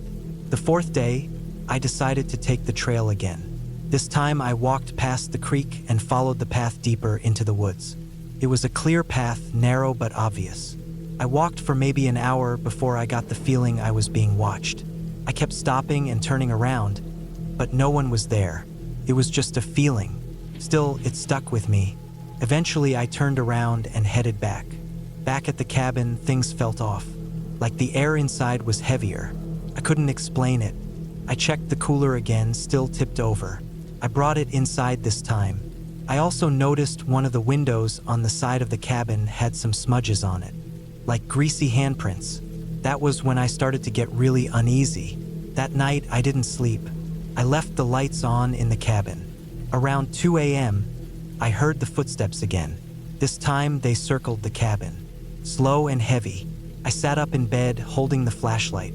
The steps stopped by the front porch. Then there was a single knock on the door. Not loud, just one knock. I froze, didn't move. I waited and waited. After a while, I crept to the front door and looked through the peephole. Nothing. I didn't open the door. When morning came, I felt exhausted. I stepped outside and found a small pile of rocks stacked neatly on the porch. 5 of them, all about the size of a fist. I didn't touch them.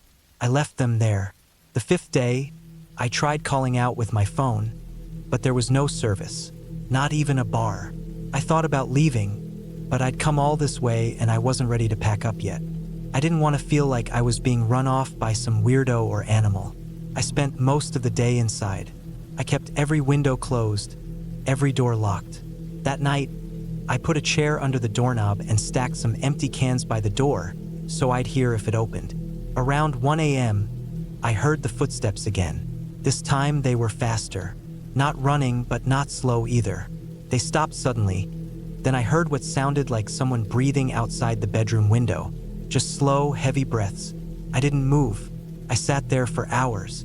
Eventually, the breathing stopped. In the morning, I went outside and walked around the cabin again. More handprints. This time, clear. Human. Smudged, but unmistakable. Someone had been out there, watching, getting closer each night. The 6th day, I made up my mind to leave the next morning. I packed up most of my stuff and loaded it into the truck. I left the cabin lights on all day and night. I barely ate. I didn't sleep. I just sat on the couch with the flashlight and a knife I found in the kitchen. At around 3 a.m., the front door rattled. Not just a knock. Someone tried the handle. Then again, and again. I shouted out even though I didn't expect an answer. The noise stopped. I didn't open the door. When the sun came up, I got out of there. I didn't bother cleaning up or leaving a note for the owner. I just got in my truck and drove down that dirt road as fast as I could without breaking the axle. On the way home, I kept checking my mirrors. I felt like I was being followed, even though I never saw another car until I hit the highway. I didn't stop for food or gas. I drove straight back. Took me a few weeks to stop jumping at every sound. I couldn't sleep with the lights off for a while. I never reported anything. What would I even say? That someone knocked on my cabin door and stacked some rocks? That I heard footsteps and breathing? But I know what I heard. I know someone was out there, watching, getting closer every night. And I think if I had stayed one more night, they would have come inside. I've never been back to that part of Michigan. And I never will.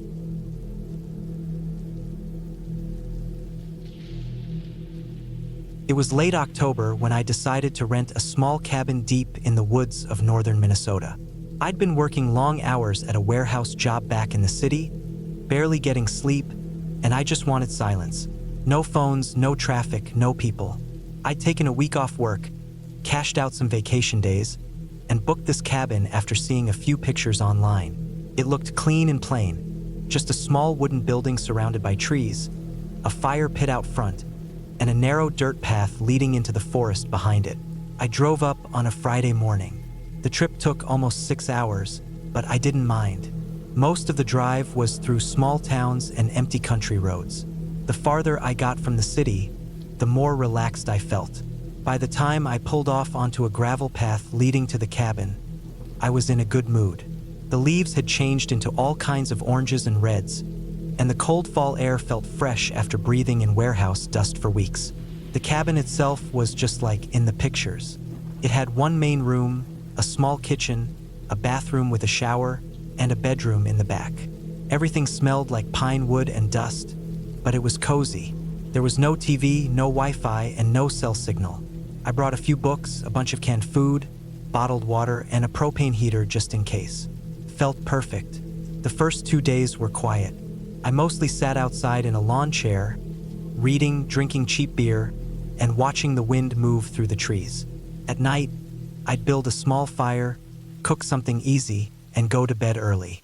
The forest around me was dead silent except for the occasional sound of owls or squirrels. It was exactly what I needed. But on Sunday, things started feeling off. That afternoon, I went on a short walk down the narrow trail behind the cabin. The path was narrow and overgrown, but it looked like it had been used in the past. I followed it for maybe a quarter mile before stopping. There was a pile of chopped firewood in the middle of the woods, all stacked neatly like someone had left it there recently. It wasn't rotted or mossy. Some pieces even looked freshly cut. I didn't think much of it at first. Maybe a hunter or hiker had stacked it there, but I hadn't seen a single person since arriving. No cars, no other cabins, no signs of life. And the firewood wasn't close to any campsite or shelter, just sitting there in the middle of nowhere. That night, I couldn't sleep well. I kept hearing small sounds outside, branches cracking, leaves rustling. At first, I thought it was just animals, but around 2 a.m, I heard something that made me sit up in bed. It sounded like footsteps, slow, steady, crunching across the dead leaves outside the cabin. They moved around the back, paused, then kept going around the side. I held my breath, listening hard. I didn't have a weapon, just a dull kitchen knife and a hatchet I'd brought for cutting kindling. I stayed frozen for over an hour, too scared to even look out the window. Eventually, the sounds stopped. I finally fell asleep just before sunrise. The next morning, I walked around the cabin looking for prints or any sign that someone had been there. Nothing, just the same layer of leaves and twigs. I told myself it must have been a deer or some other animal, but something about the sound had felt too human.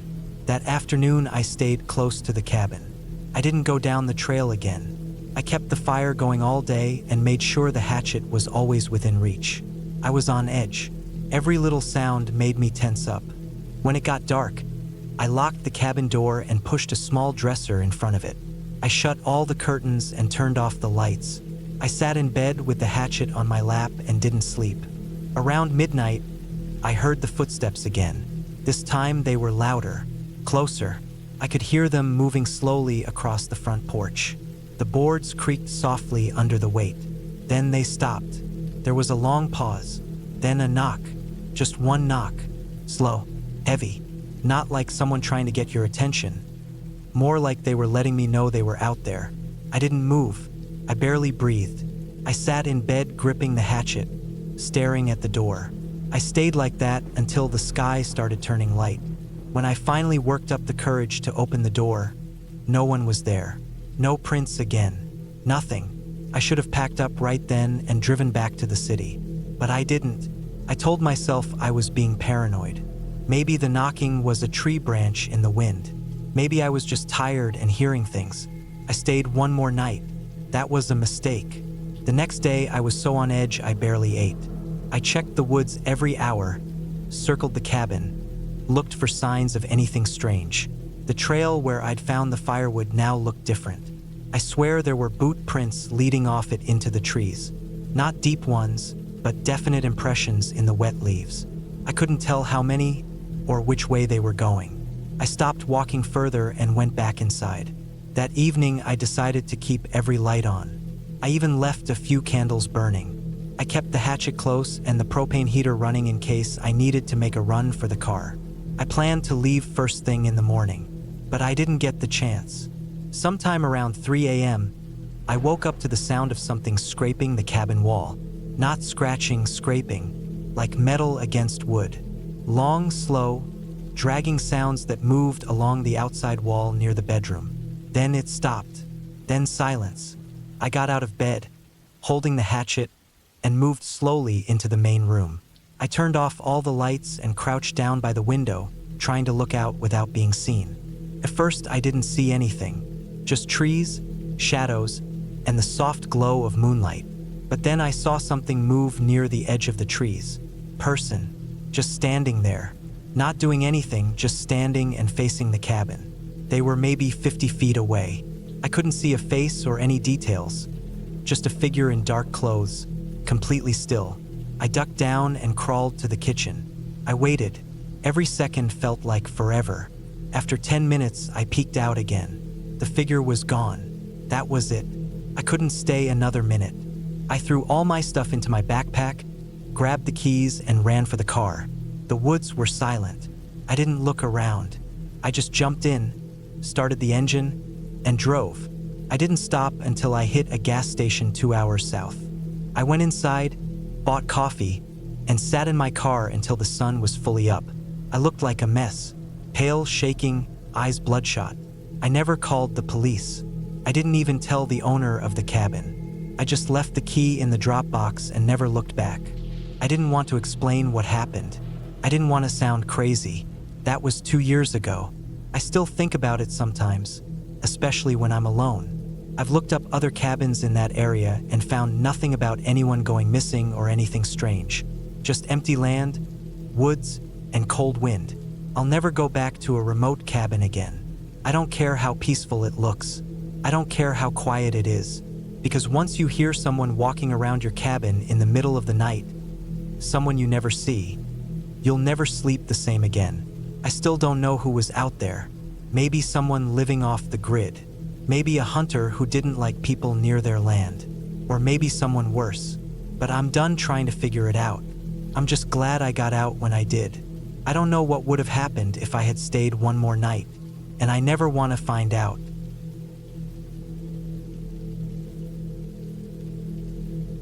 It started with a simple plan. I wanted to get away for a few days and clear my head.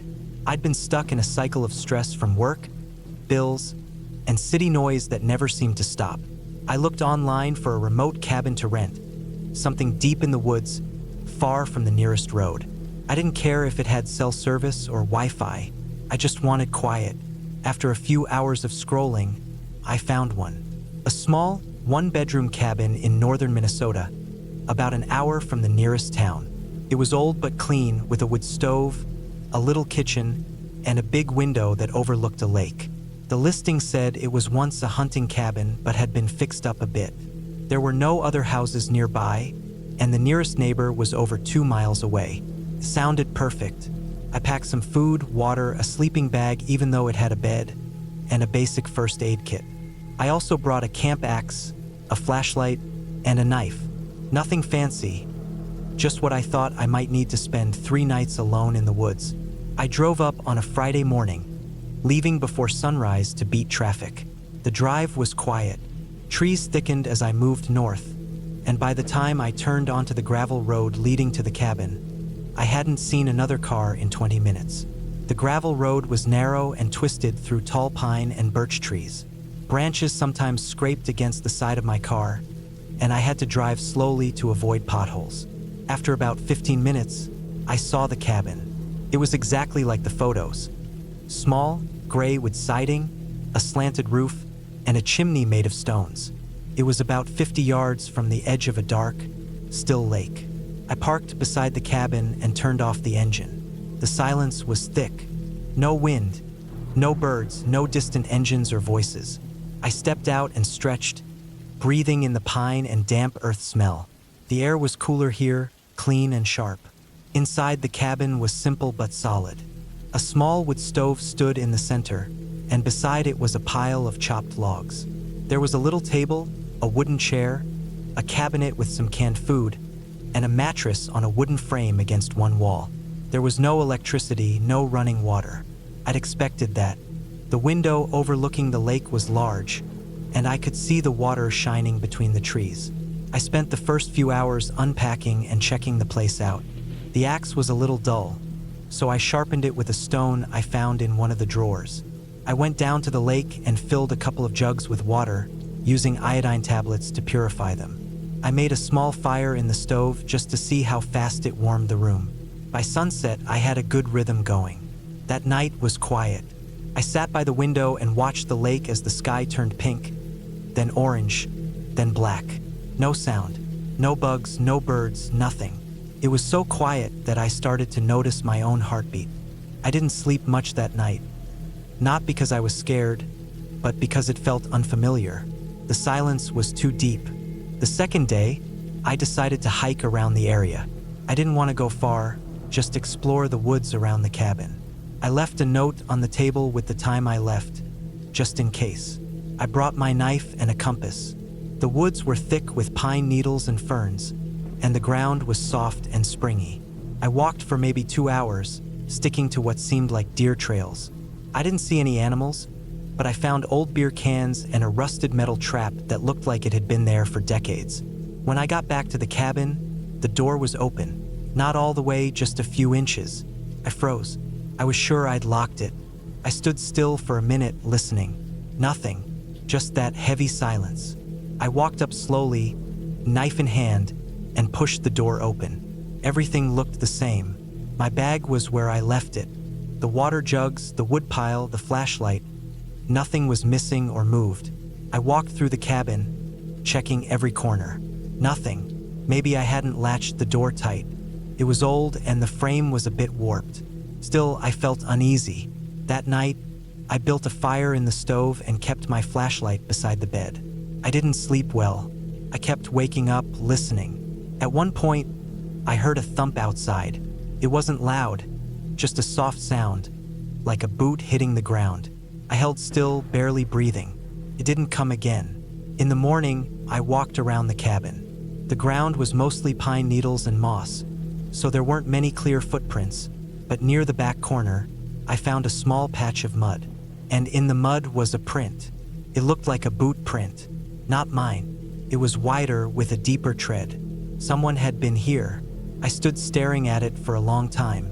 My phone had no service, and I was over an hour from the nearest town. I could pack up and leave, but part of me didn't want to run. Maybe it was just a hunter passing through. Still, I sharpened the axe again and kept it beside the door. That third night was the worst. Around midnight, I heard something. It started as a soft crunch outside the cabin, like someone walking slowly over dry needles. Then it stopped. I waited. I sat up in bed and strained to hear. After maybe 5 minutes, I heard it again, just 1 or 2 soft steps. Then silence. I got up, moved to the window, and looked out toward the lake. Nothing. I waited, standing still in the dark. I didn't dare turn on the flashlight. Then I heard a sound right outside the wall, 2 feet from where I was standing. It was like breathing, slow, steady. I couldn't see anyone, but I knew someone was there. I backed away from the window and grabbed the axe. My mouth was dry. I stood in the middle of the room for almost an hour, listening. The breathing faded, then the soft steps again, moving away from the cabin. Then nothing. I didn't sleep. I kept the fire low and waited for daylight. When the sun finally came up, I went outside. The patch of mud near the corner had more prints now. 2 different sets. One was the same deep tread from before. The other was lighter but longer. They led away into the woods. That was it. I packed everything. I threw my gear into the car, didn't bother folding anything. I kept the axe in the front seat with me. As I drove down the gravel road, I kept checking the mirror. Nothing followed. When I got back to the highway, I finally felt like I could breathe again. I didn't call the police. I had no proof anyone did anything illegal, but I left a review on the rental site, warning others about the prints and the strange noises. Maybe it was just a couple of guys messing around. Maybe they were squatters or hunters. I don't know, but I know what I heard. I know someone was out there. It's been months since that trip. I haven't gone back to the woods since. Sometimes I think about that breathing right outside the wall. I wonder how long they stood there, watching. I wonder if they were waiting for me to fall asleep. I still love the idea of quiet. But now, silence doesn't mean peace to me. It means something else. Something watching, listening, just beyond the trees. Next time I go into the woods, I won't be going alone.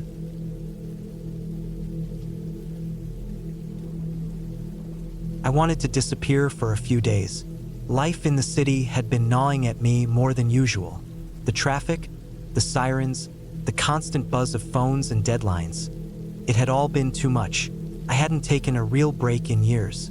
So, I booked a remote cabin deep in the northern part of the state. It was tucked into the woods, about 2 hours from the nearest town.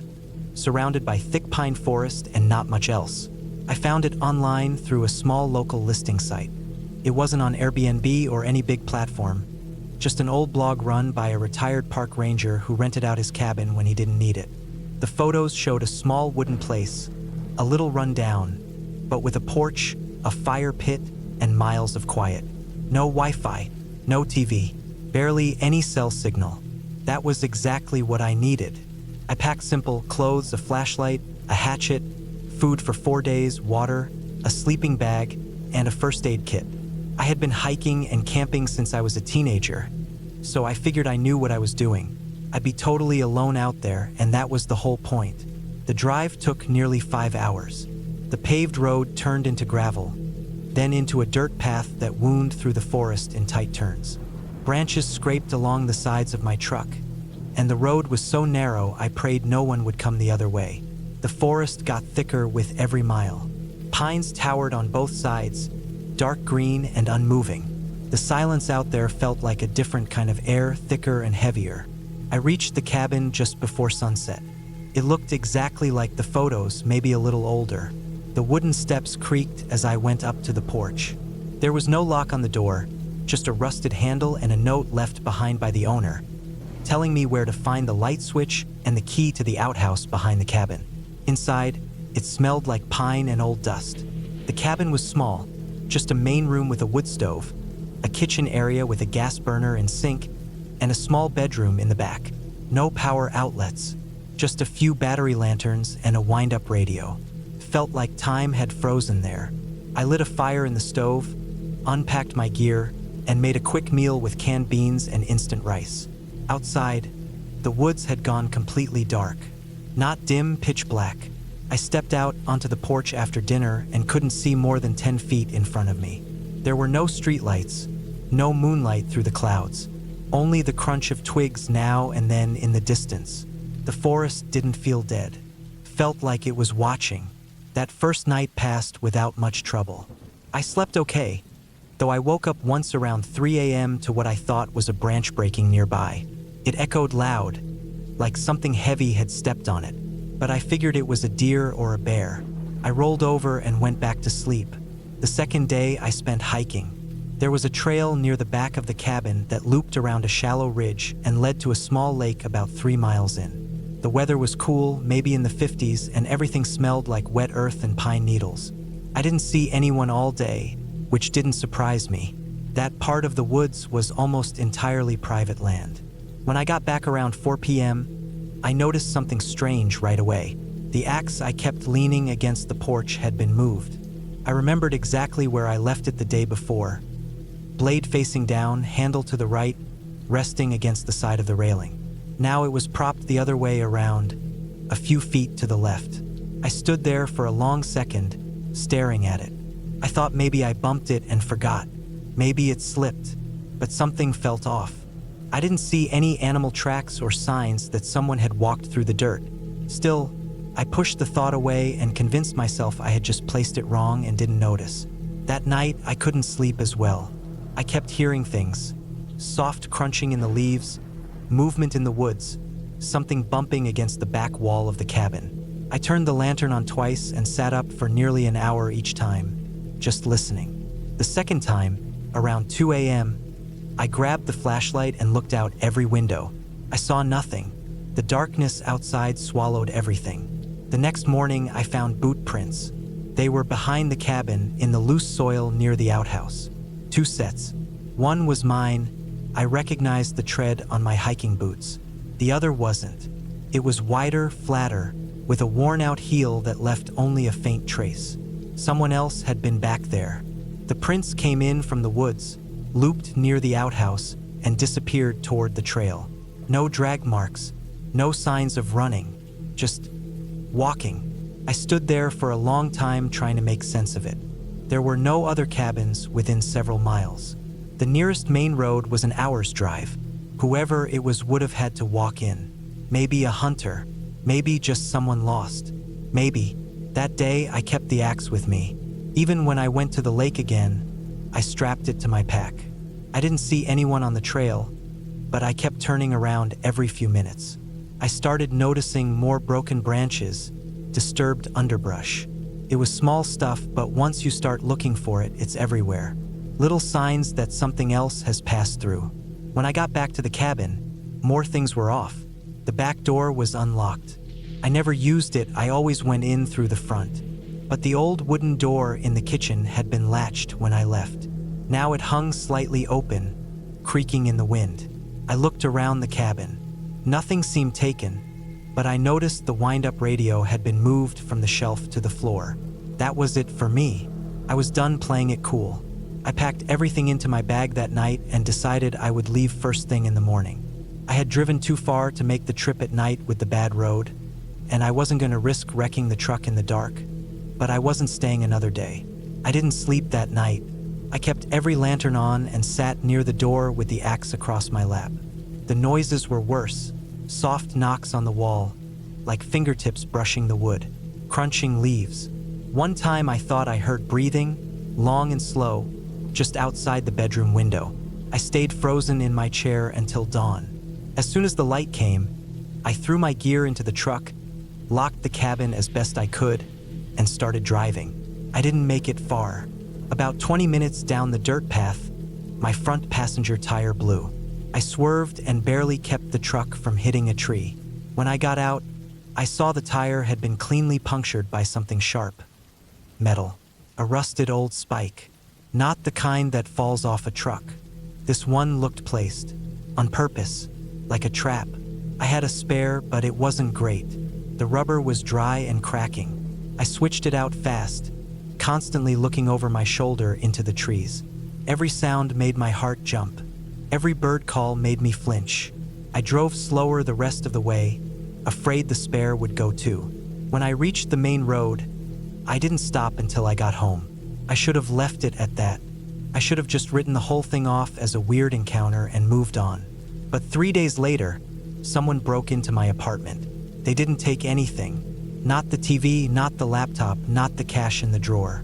They went through my kitchen, opened every cabinet, every drawer, took out the plates and stacked them in strange places, on the couch, under the table, in the bathroom sink.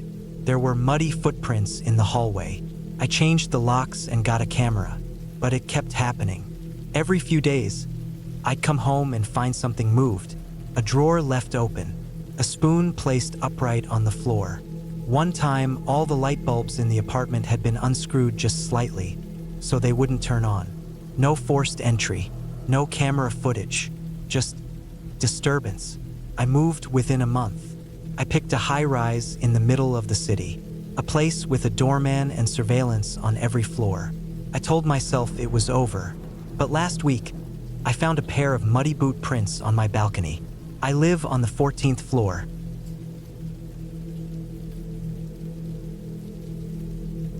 I've always liked being alone in the woods. I'm not some survival expert or ex-military type, just a regular guy who enjoys the quiet. The first time I rented a remote cabin was in my late 20s, after getting sick of the noise in the city. I didn't grow up around forests or lakes or anything like that. I just liked the idea of it. Something about the quiet, the slow mornings with coffee, the sound of the wind moving through the trees. It always gave me a break from everything, helped me reset. Last fall, I took some time off work. My job lets me work from anywhere, so I figured I'd spend a few weeks in a cabin again. I was 36, burned out, and needed space. I didn't want to go to one of the cabins I'd stayed in before. I wanted something more remote this time. I found a listing online, no frills, no hot tub, no neighbors, no paved road leading up to it. Just a tiny place, deep in the woods somewhere in northern Idaho. The listing looked legit. It had a small kitchen, a wood stove, a loft bed, and a generator out back for power. The pictures showed thick trees all around. No visible trails. No other houses in sight. It was perfect. I booked it for 3 weeks. The owner messaged me the gate code and directions. It was about 4 miles off a gravel road, and I had to unlock a chained gate, drive another mile up a narrow, rutted path, and then park. The cabin was set on a slope above a dried-up creek bed, with trees packed tight on every side except for the front porch, which overlooked the slope. From there, you could barely make out the trees giving way to a small meadow maybe 100 yards out. When I first got there, I felt good. I had loaded up my truck with supplies: food, water jugs, firewood, a camp stove in case the propane line had issues, even an axe just to play lumberjack for a bit. I got everything unpacked that first afternoon, walked the perimeter, and sat out on the porch with a beer, feeling completely removed from everything. The first few days were great. I worked a bit in the mornings, spent afternoons hiking around or reading on the porch. The nights were quiet, almost too quiet, but that's what I was there for. The only sound was the wind in the trees and the occasional creak of the cabin settling. By the 5th day, I started noticing some things. Small stuff at first. I come out in the morning and find scuff marks in the dirt near the porch steps. Not shoe prints exactly, but the kind of mark something would leave if it was dragged. The first time I figured it was a branch or maybe a deer hoof slipping. The second time, it was right at the edge of the steps. Parallel lines in the dirt about 6 inches apart, maybe 4 feet long, pointing toward the treeline. It looked like someone had dragged a pipe or something away from the cabin. But I hadn't brought any pipes, and I hadn't moved anything. I didn't think too much of it at the time. I just figured it was probably animals. There were elk and deer out there, maybe bears. I'd seen tracks nearby. I told myself it was just wildlife. One morning, I woke up and noticed the back door was cracked open. I was sure I had locked it. I remembered it clearly because the old metal bolt needed a hard push to lock in place. It made a loud snap. There's no way I didn't lock it. But there it was, open about 6 inches. The weirdest thing was, nothing inside had been touched. My laptop was still on the table. My gear was untouched. There weren't even muddy prints on the floor. I walked around the cabin with the axe in my hand that morning, just to be safe, checking under the bed, behind the stove, even in the cabinets like some nervous idiot. But nothing was disturbed. I brushed it off, told myself maybe I didn't lock it all the way, maybe it swung open in the wind, even though it was heavy and the wind hadn't been strong. That night, I slept with the axe next to the bed. On the 7th day, I hiked out past the meadow and deeper into the woods. I marked trees as I went with some bright orange tape, just to be safe. The forest felt tighter the farther I went, like the trees were leaning in a bit more. The ground got rockier, and I had to scramble up a slope before it leveled off again. That's when I found the shack. It was small, barely bigger than a shed, with rotted wood planks and a collapsed roof. There was no path leading to it, no signs anyone had been there in years. I stood there staring at it for a while. Felt wrong. Not because of how it looked, but because of where it was, too far from any road or trail. It didn't make sense for it to be there. Still, curiosity got the better of me. I walked around to the front, where the door was barely hanging on its hinges. Inside, it was just dirt and leaves. No furniture, no gear, nothing. But there was something else. A hole in the ground in the back corner about 3 feet wide. Not natural. It was too even. Dug out on purpose. I didn't go near it. I got a bad feeling and left fast. Marked my trail again and made it back to the cabin before dark. That night, I barely slept. The next morning, the tape I had used to mark trees gone. Every single piece I had wrapped around trunks on the way to the shack had been removed. Not one scrap left behind. I checked the trees again to be sure I wasn't just remembering wrong. But they were bare. That's when I stopped pretending it was all just animals or the wind. Somebody else was out there. I didn't call the cops. There was no signal that deep in the woods, and honestly, I didn't know what I'd even tell them. That I saw a shack and lost some tape, but I started locking everything. I slept with the axe within reach. I even nailed a piece of wood across the inside of the back door. I felt like I was waiting for something to happen. On the 10th night, I woke up to a sound outside. It was faint but steady. I lay still, listening. It was like metal scraping softly against wood. Not the wind, not an animal. I didn't get up right away. I waited, trying to tell how far away it was. It stopped. For maybe 5 minutes, everything was quiet. Then it started again, closer. I got out of bed, grabbed the axe, and crept to the front window. The moon was out just enough to cast a silvery light across the slope. I didn't see anything at first. Then I caught movement. Something low to the ground, near the edge of the meadow. It looked like a person crawling. Not on hands and knees, but flat, like a soldier doing a low crawl. I stood there frozen, watching them inch forward a few feet, then stop, wait, then move again. I backed away from the window and sat on the floor. I didn't know what to do. I didn't want to run outside and confront them. I didn't want to turn on the lights either. So I waited and waited. Eventually, the movement stopped. I stayed on the floor for hours. When the first light came through the trees, I finally got up and looked again. Nothing there. No person. No marks in the grass. But I knew what I'd seen. That morning, I packed everything. I didn't even eat breakfast. I loaded my truck, but I left some of the heavy stuff behind. I didn't care anymore. I just wanted out. When I got to the chained gate at the bottom of the trail, the chain was gone. The post was still there, but the chain and lock gone. I drove until I had signal, pulled off the side of the highway, and called the sheriff's office. I didn't go into detail, just told them I thought someone was out there, maybe living illegally on that land. They said they'd look into it, but I didn't expect much. A few weeks later, I got a call. The sheriff's deputy said they found the shack I mentioned. Said it had been abandoned for years, maybe decades. But he also told me something else. They found fresh tracks around it. Footprints, boot prints. They were small, too small for a grown man. Looked like a teenager's. But the weirdest part was that they circled the shack over and over, like someone had been pacing around it. Not going to or from it, just around it. For hours, maybe. They didn't find anyone. No camp nearby. No food, no gear. Just footprints. I never went back. I still rent cabins sometimes, but not that far out. Not without cell service. Not alone. And I never ignore weird details anymore, like scuff marks in the dirt, or open doors I swore I locked. I don't need an explanation for what happened out there. I don't think I want one. All I know is that somebody was watching me, and that person had been out there long before I arrived. Probably still is, and I never should have ignored my gut.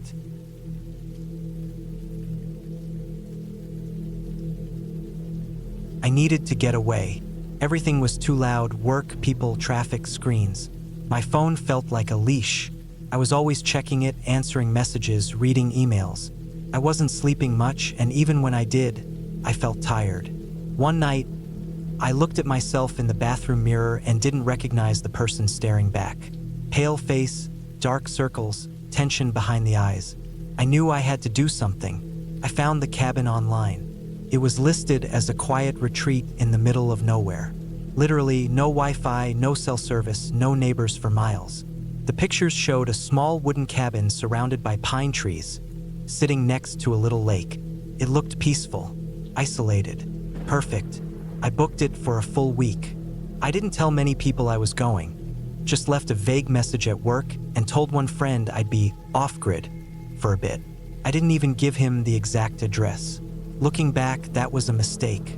I packed light, a week's worth of clothes, food, a flashlight, some basic tools, matches, a few books. No laptop, no tablet, just a cheap prepaid phone with a map app and compass in case I needed GPS, though I wasn't expecting to use it much. I was more excited than nervous. It felt like what I needed: peace, quiet, nothing but trees and air. The drive took about 6 hours. The last 2 were on winding roads through thick forest. Eventually, I reached the gravel turnoff that led to the cabin. The sun was getting low, golden light filtering through the trees. I followed the road for a while, tires crunching over gravel, then dirt, until the trees opened up and I saw it.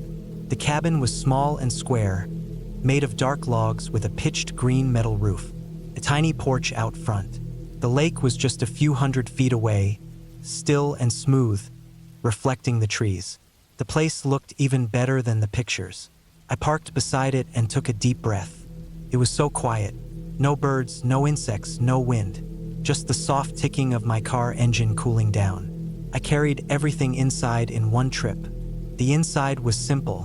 One room with a bed in the corner, a table and 2 chairs, a little kitchenette, and a wood stove. There was a narrow door to a bathroom with a compost toilet and a bucket shower setup.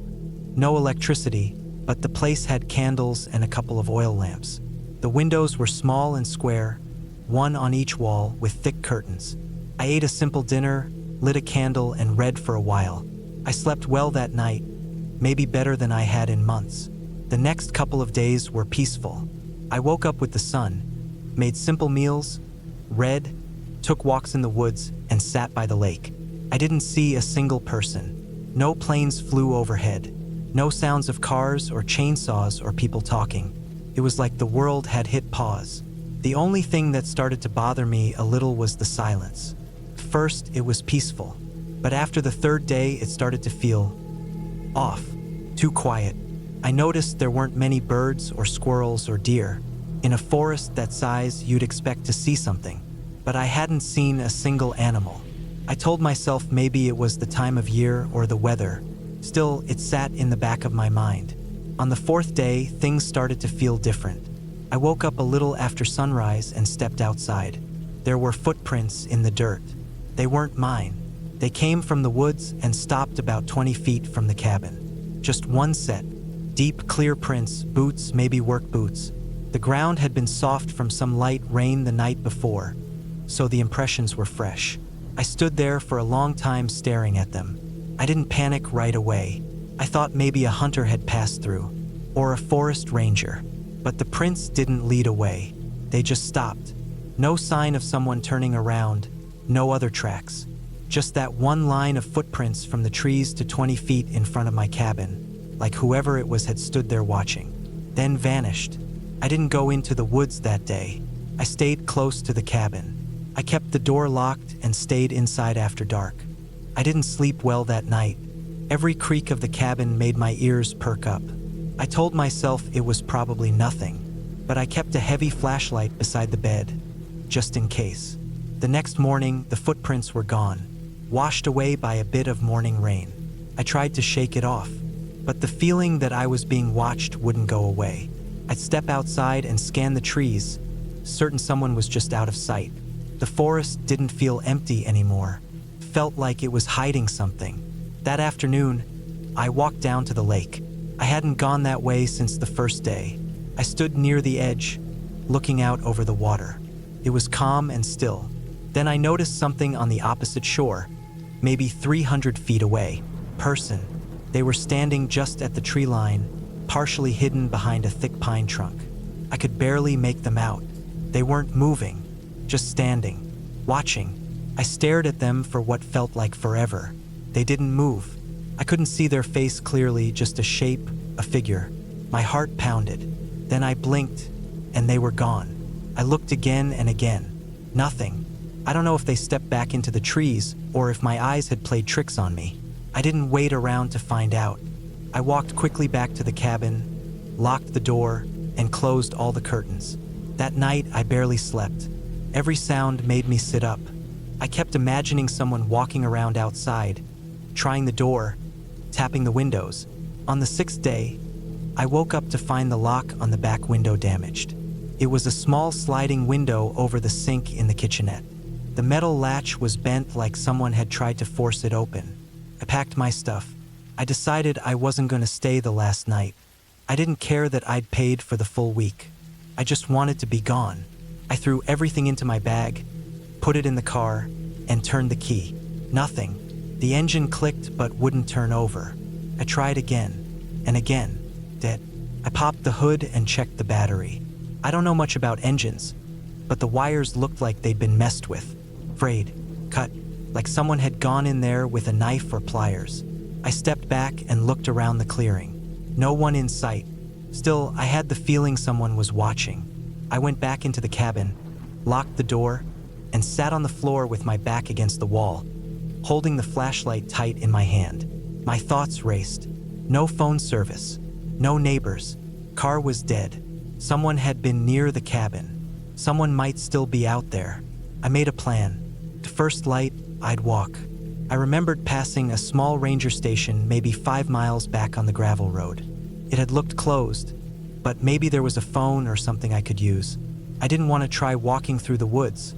I didn't know the area well enough, and I didn't want to get lost. I'd stick to the road. That night was the worst of my life. I didn't light any candles. I didn't want anyone to know I was still in there. I sat in the dark, back to the wall, flashlight off, just listening. At some point, past midnight, I heard footsteps, soft crunching in the dirt, slow, steady, then a scrape on the porch, then silence. I held my breath for so long I felt dizzy. I didn't move. After what felt like an hour, I finally drifted off for a few minutes.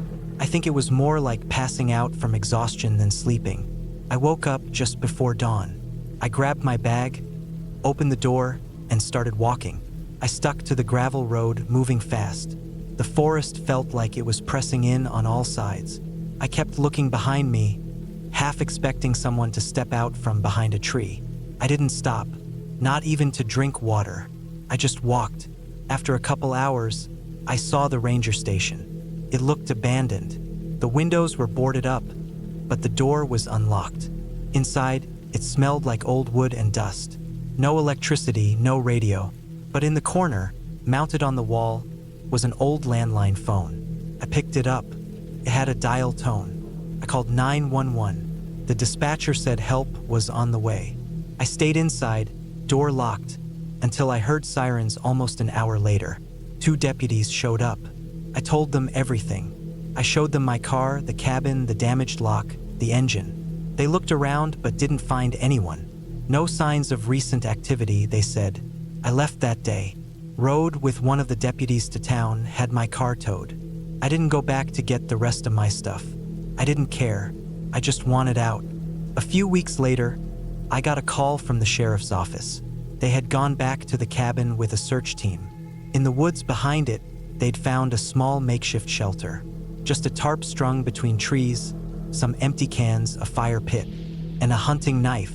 Someone had been living back there. They never caught him. I don't think they tried that hard. I still think about it. About the quiet. About the footprints. About the man by the lake. About the damaged engine. I think about how close he must have gotten without me even knowing. Watching. Waiting.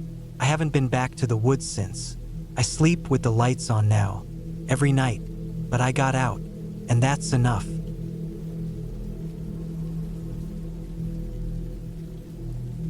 It was the fall of 2022 when my older brother asked if I could do him a favor and stay at his hunting cabin for a few days while he was out of state for work.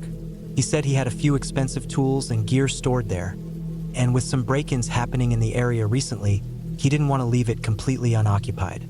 The cabin was about 2.5 hours outside of town, deep in the woods, and you had to drive down a narrow, rough dirt road for nearly 30 minutes before you even got to the place. I'd only been there once before. That was years ago during deer season. I remembered it being quiet, cold, and very isolated. But I figured I could use some time away from the city, so I told him I'd go. He left me the keys and a map showing the best route. There was no GPS signal in most of that area, and cell service was almost non-existent. I packed a few clothes, some food, a flashlight, a basic first aid kit, and my old .22 rifle just in case. I wasn't planning on using it, but it felt better having something with me out there. I also brought a small radio that worked on batteries and a couple of books to read. I didn't expect to do much besides sit around and try not to go crazy from boredom. I headed out on a Thursday morning.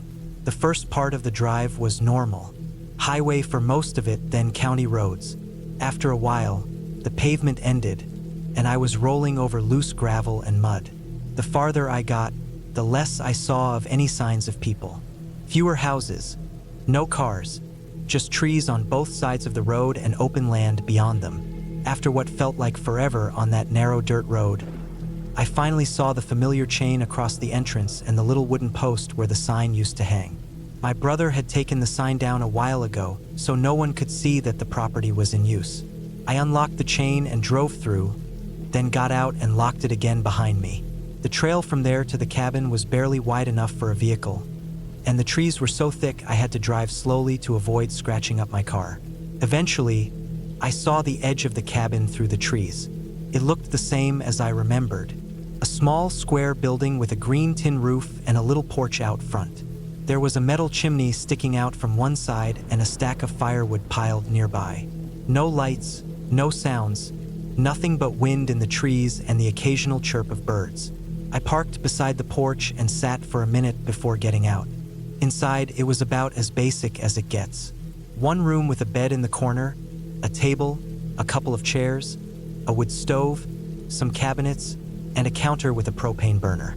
There was no electricity, no running water, just a few jugs stored under the table for drinking and washing. I opened the windows to let some air in and got a fire going in the stove to warm the place up. That first night was uneventful. I read a few chapters of my book by lantern light, made some canned soup, and lay down early. I heard the usual forest sounds: branches creaking, wind blowing through the trees, the distant call of an owl. It was the kind of silence that made you notice your own breathing. Still, I managed to fall asleep. The next day, I chopped some wood, walked around the property a bit, and checked on the tool shed my brother had mentioned. Everything seemed fine. The tools were locked up, and nothing looked disturbed. There was no sign of anyone having come through recently. I felt safe, even if the silence out there had started to feel a little heavy. That night, though, things started to feel off. I had just settled into bed when I heard something outside. It wasn't an animal, at least it didn't sound like one. It was slow footsteps, not too close, just on the edge of the clearing. They moved around the cabin like someone was walking the perimeter. They weren't loud, but they were deliberate, crunching twigs, pacing slowly. I sat up and held my breath. I waited, listening, heart pounding. The sound faded eventually, and I told myself it could have been a deer or maybe even the wind knocking something over. But I didn't fall asleep easily that night. I kept my rifle close. The next morning, I walked the perimeter. I didn't see any boot prints or signs of trespassing. Still, I felt like someone had been out there. I told myself I was just being paranoid, but that unease didn't go away. It lingered even during the daylight. That afternoon, I hiked a little farther into the woods. There was an old hunting stand a few hundred yards north that my brother had used in the past. I hadn't been there in years. I figured I'd check it out, maybe sit for a bit and watch the woods. As I got closer, I noticed something strange. The area around the stand looked disturbed. The ground was freshly dug in places, and I saw some metal sticking out from the dirt near the base of a large tree. It wasn't part of the stand, which was about 10 feet up. This was something else, something buried. I knelt down and cleared some of the dirt with a stick. After a few minutes, I realized it was a rusted metal box, like an old army ammo crate. It was heavy, and I had to rock it back and forth to get it loose. When I finally got it open, I froze. Inside were several sealed plastic bags, and each one contained something different. One had a bunch of rolled up bills, cash, mostly 20s and 50s, wrapped with rubber bands. Another had what looked like photographs. The last one I opened held something wrapped in cloth, and when I unfolded it, I saw a pistol, clean, oiled, and loaded. I stared at the contents for a long time. It was the kind of thing that didn't belong here. It looked like someone had hidden it a long time ago, but still cared enough to keep the weapon in good condition. I took the crate back with me to the cabin and set it on the table. I didn't touch anything else that night. I barely slept. I kept thinking about who might have buried that box. Why was it so close to my brother's property? Why did it have cash and a loaded pistol? And the photos, those were the worst. I hadn't looked too closely yet, but I saw enough to know they weren't something anyone would want to find. A few looked like surveillance shots. People walking into buildings, cars parked in driveways, a man and woman talking on a bench. One photo was of a kid playing in a front yard, all taken from a distance like someone had been watching these people. I didn't recognize any of them. By morning, I knew I had to make a decision. I couldn't just leave the box sitting there. I thought about driving to town and calling the sheriff, but I wasn't sure what to say. I also didn't like the idea of being gone from the cabin for hours while that box sat there, especially after what I'd heard outside the other night. Instead, I spent the day looking around. I followed some game trails through the woods, staying alert. I found nothing at first. Then, just before sunset, I saw something that made my stomach drop. About a mile west of the cabin, in a thick patch of trees, I found another small clearing. In the center of it was a tarp, partially covered in leaves. When I pulled it back, I saw a rotted wooden crate. It looked just like the one I had found, but this one had been torn open, and it was empty. No bags, no gun, no photos, just damp wood and rust stains.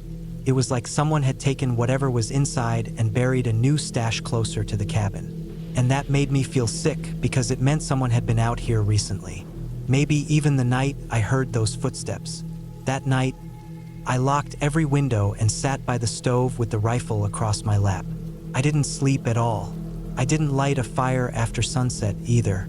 I didn't want to give away my position. I sat in the dark, listening. Around 3 a.m., I heard it again. Footsteps. Slow. Deliberate. This time, they came up to the porch. I could hear the boards creak under their weight. They didn't knock, didn't try the door. Just stood there. I didn't move. I kept the rifle pointed at the door and waited. Eventually, the steps moved away. I waited until daylight before I moved again. As soon as the sun was up, I packed everything. I buried the crate I'd found behind the cabin, under some rocks, and covered the area with leaves. Then I left. On the way out, I noticed something I hadn't seen before. About halfway down the dirt road, just before the tree line opened back up to the county road, I saw tire tracks that didn't match mine. They were fresh, maybe a day or two old, and led off the road into the woods like someone had parked and walked in. No one should have been out there. I didn't stop. I kept driving until I was back in town. I didn't tell anyone, not even my brother. When he came back a week later, he thanked me and asked how it went. I said it was fine, uneventful. I lied. I didn't want to involve him in something he might not know anything about. But I also didn't want to leave that box out there forever. A month later, I returned with a friend and a shovel. We dug up the crate and drove it straight to the sheriff's office. I told them the truth, that I found it while hiking, didn't know who it belonged to, and that I wanted nothing to do with it. They kept asking questions, but I didn't have answers. They took the crate and I never heard back. I didn't ask for updates. I haven't gone back to that cabin since, and I don't think I ever will.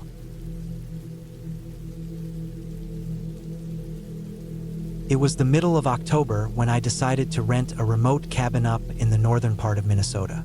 I had some vacation days to use and needed a break from everything. The noise of the city, the pressure from work, and the constant scrolling on my phone. I didn't want to see anyone or talk to anyone. I just wanted a quiet place where I could breathe for a few days. I found the listing online, and the pictures showed a small but sturdy log cabin tucked away in thick woods, not too far from a frozen lake. The description said it had running water, electricity powered by a generator, and a wood stove for heat. It looked old but clean, and the reviews said it was peaceful and private. That was exactly what I wanted. I packed everything I thought I'd need: warm clothes, food for a week, extra gas for the generator, a battery-powered radio, my sleeping bag, and even a hatchet in case I needed to chop firewood. I also brought my hunting rifle just for safety. I wasn't planning to use it, but I figured being alone in the woods, it wouldn't hurt to have it nearby. I left early in the morning and drove for about 6 hours, most of it through small towns and stretches of forest. By the time I turned onto the dirt road that led to the cabin, the sun was starting to dip below the trees. The road was rough, full of ruts and potholes, and I had to drive slowly. Pine trees lined both sides, tall and thick, and after a few miles, I stopped seeing any signs of people. No houses, no mailboxes, no tire tracks. It was just me and the woods. I liked that. It felt like I was stepping out of the world and into a different time. When I finally pulled up to the cabin, it was already getting dark. The place looked just like the pictures, small and square, with a steep roof and a stone chimney. A wooden porch wrapped around the front, and there was a shed off to the side, half covered in moss. I got out of the car, stretched my legs, and just stood there for a moment, listening. The only sounds were the wind moving through the trees and the dry crunch of leaves under my boots.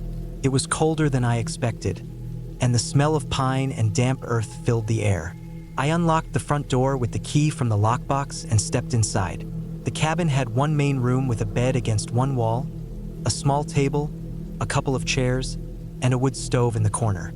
There was a narrow door that led to a bathroom and another that opened into a closet with some cleaning supplies. The kitchen was just a sink, a mini fridge, and a few shelves. I flipped the switch to start the generator, and after a couple of sputters, the lights came on. It wasn't much, but it was cozy. I spent the first evening settling in. I unpacked my food and supplies, set up my sleeping bag on the bed, and started a fire in the stove. The warmth and crackle of the fire filled the room, and I started to relax. I made some canned soup on a small propane burner and ate it while sitting on the porch, looking out into the darkness. The stars were bright and clear, and I felt calm in a way I hadn't in months. That night, I slept better than I had in weeks. The bed wasn't very comfortable, but I was warm and tired, and the silence was like a blanket.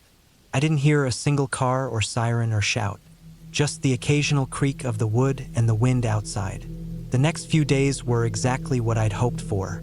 I read books, went on short hikes, cooked simple meals, and sat on the porch for hours just watching the woods. I didn't see any big animals, just squirrels and birds, and once a deer off in the distance. I didn't use my phone much except to check the weather. There was barely any signal out here anyway. But around the fourth night, something started to feel off. It was small at first. I noticed that the woods seemed quieter than usual. The birds weren't chirping in the morning like they had been. I brushed it off, thinking maybe it was just colder or maybe I wasn't paying attention. Then I started to notice little things. One morning, I found the porch door open. I was sure I had latched it the night before, but maybe I didn't. Another time, I noticed my boots were wet, even though I hadn't worn them. I thought maybe some moisture had gotten in, or maybe I was just being careless. But the biggest thing that stuck with me happened the next night. I was in bed, just drifting off, when I heard something. It wasn't loud, just a soft crunch of leaves outside.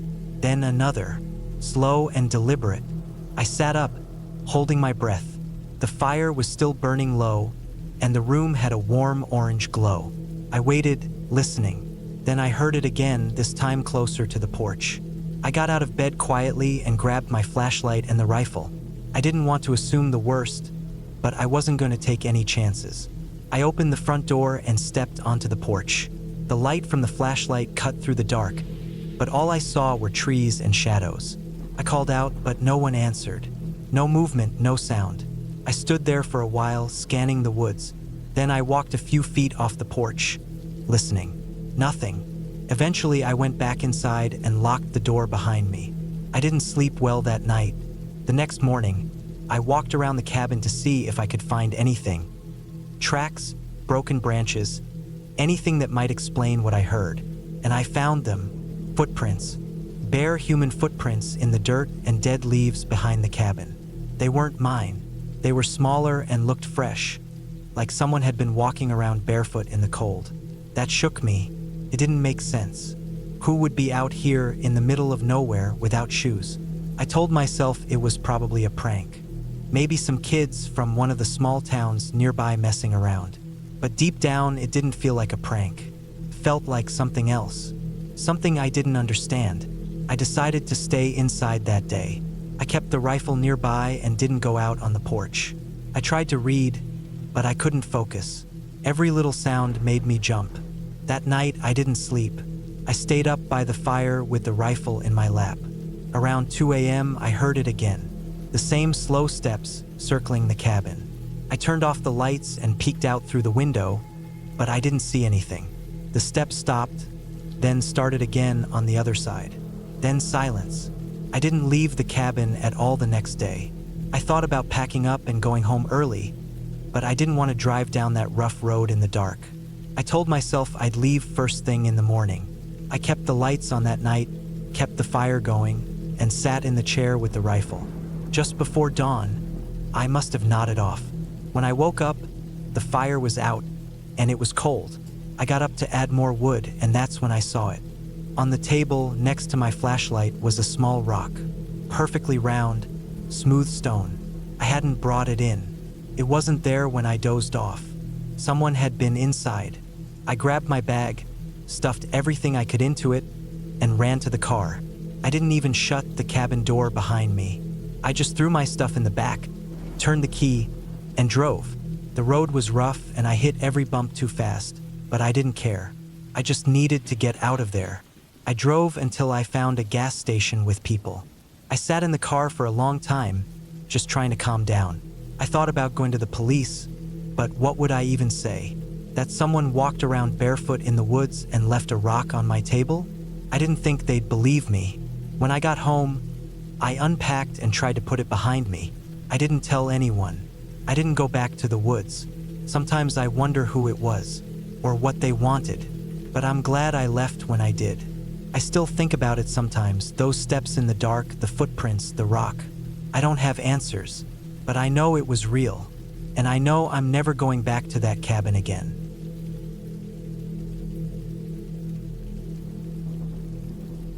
I've always liked the idea of being alone in the woods, not for the mystical feeling or some peace-seeking reason like most people go on about, but because I just enjoy the quiet. My work as a mechanic in a small town doesn't give me much quiet. There's always some truck roaring, a customer yelling, tools clanking. After years of that, I started renting cabins once or twice a year just to get away from everything. I don't go far, usually just an hour or two out, somewhere that doesn't have too many tourists. I don't care for sightseeing or trails or whatever. I just like sitting outside with coffee, maybe reading or whittling wood. Sometimes going into the woods with my camera and taking pictures of deer or birds. This happened last fall.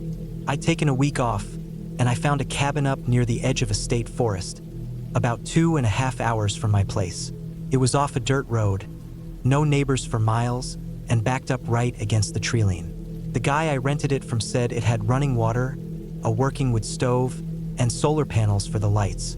It had a small fridge and a hot plate for cooking. It sounded like exactly what I wanted. I got there on a Sunday afternoon. The road to the cabin was rough, and I had to drive slow in my truck to avoid potholes and ruts. The trees were starting to turn orange and red, and the air had that dry, cold bite that told you winter was coming.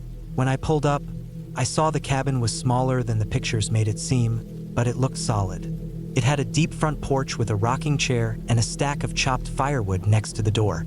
There was a small shed off to the side and a metal barrel for burning trash.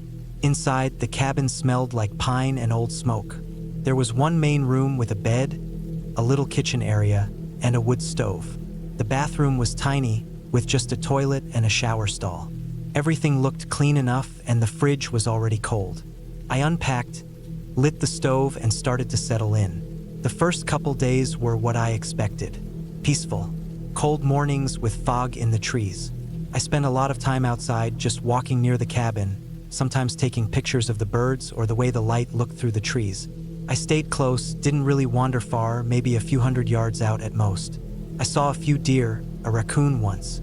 Nothing out of the ordinary. On the third day, I woke up before dawn. It was still dark out, and I was going to get up to make coffee when I noticed something strange. My boots were wet. I had left them on the porch the night before, like I always do, but they were soaked, like they'd been sitting in a stream. I thought maybe it rained, but when I stepped out onto the porch, everything else was dry. No dew, no rain, just the boots. I didn't think much of it. Maybe some animal peed in them or knocked them into something. I dumped them out, dried them by the stove, and moved on. That same day, around noon, I heard something in the woods behind the cabin. I was sitting out back, facing the trees, just drinking coffee, when I heard a branch snap. Not a little twig, but a thick branch. I thought maybe it was a deer or a bear.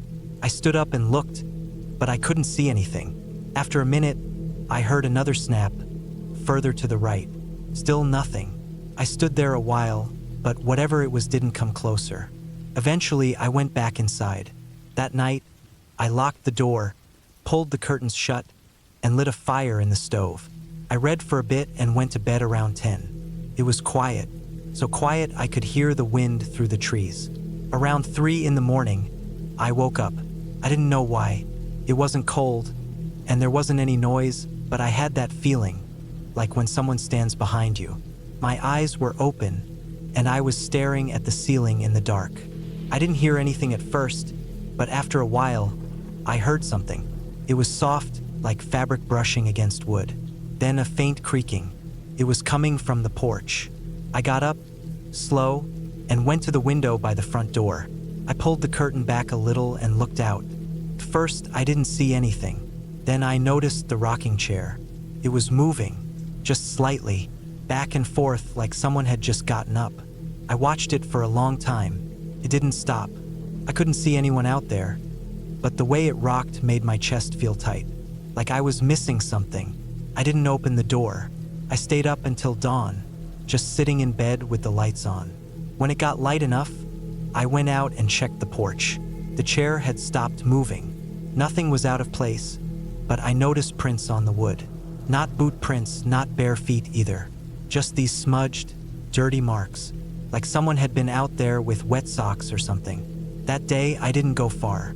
I mostly stayed inside.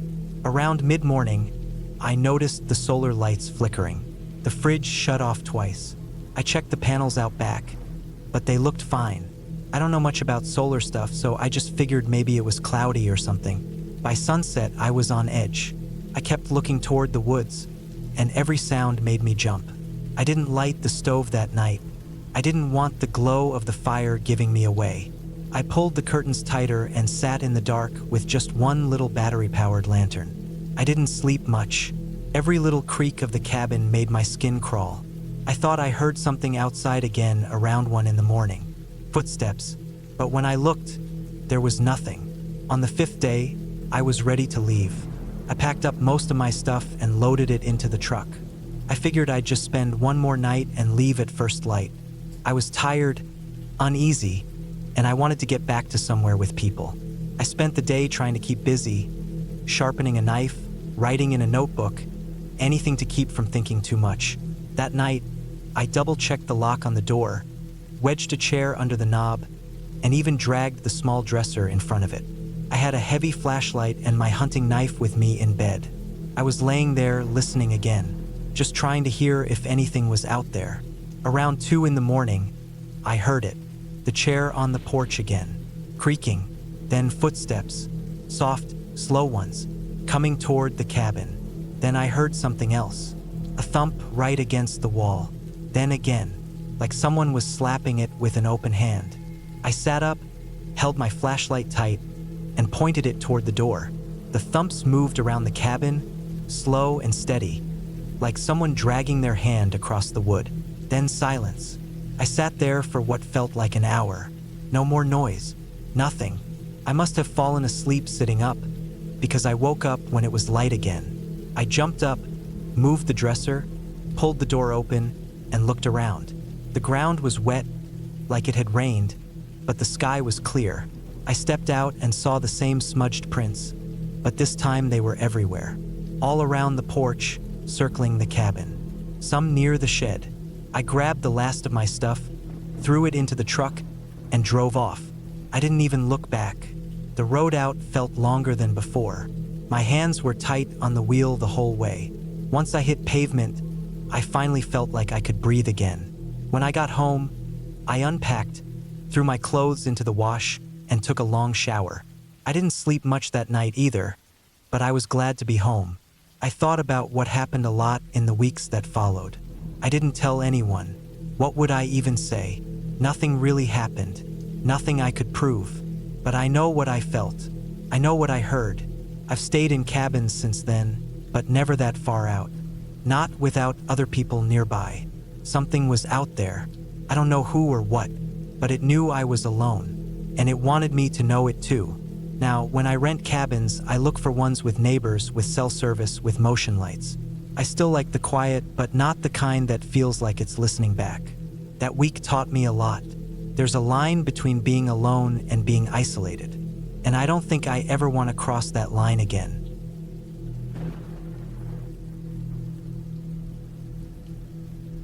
I had been working long weeks in the city, tied to my screen, running on caffeine and little sleep. When the opportunity came up to rent a remote cabin in northern Minnesota for a week, I jumped on it without thinking twice.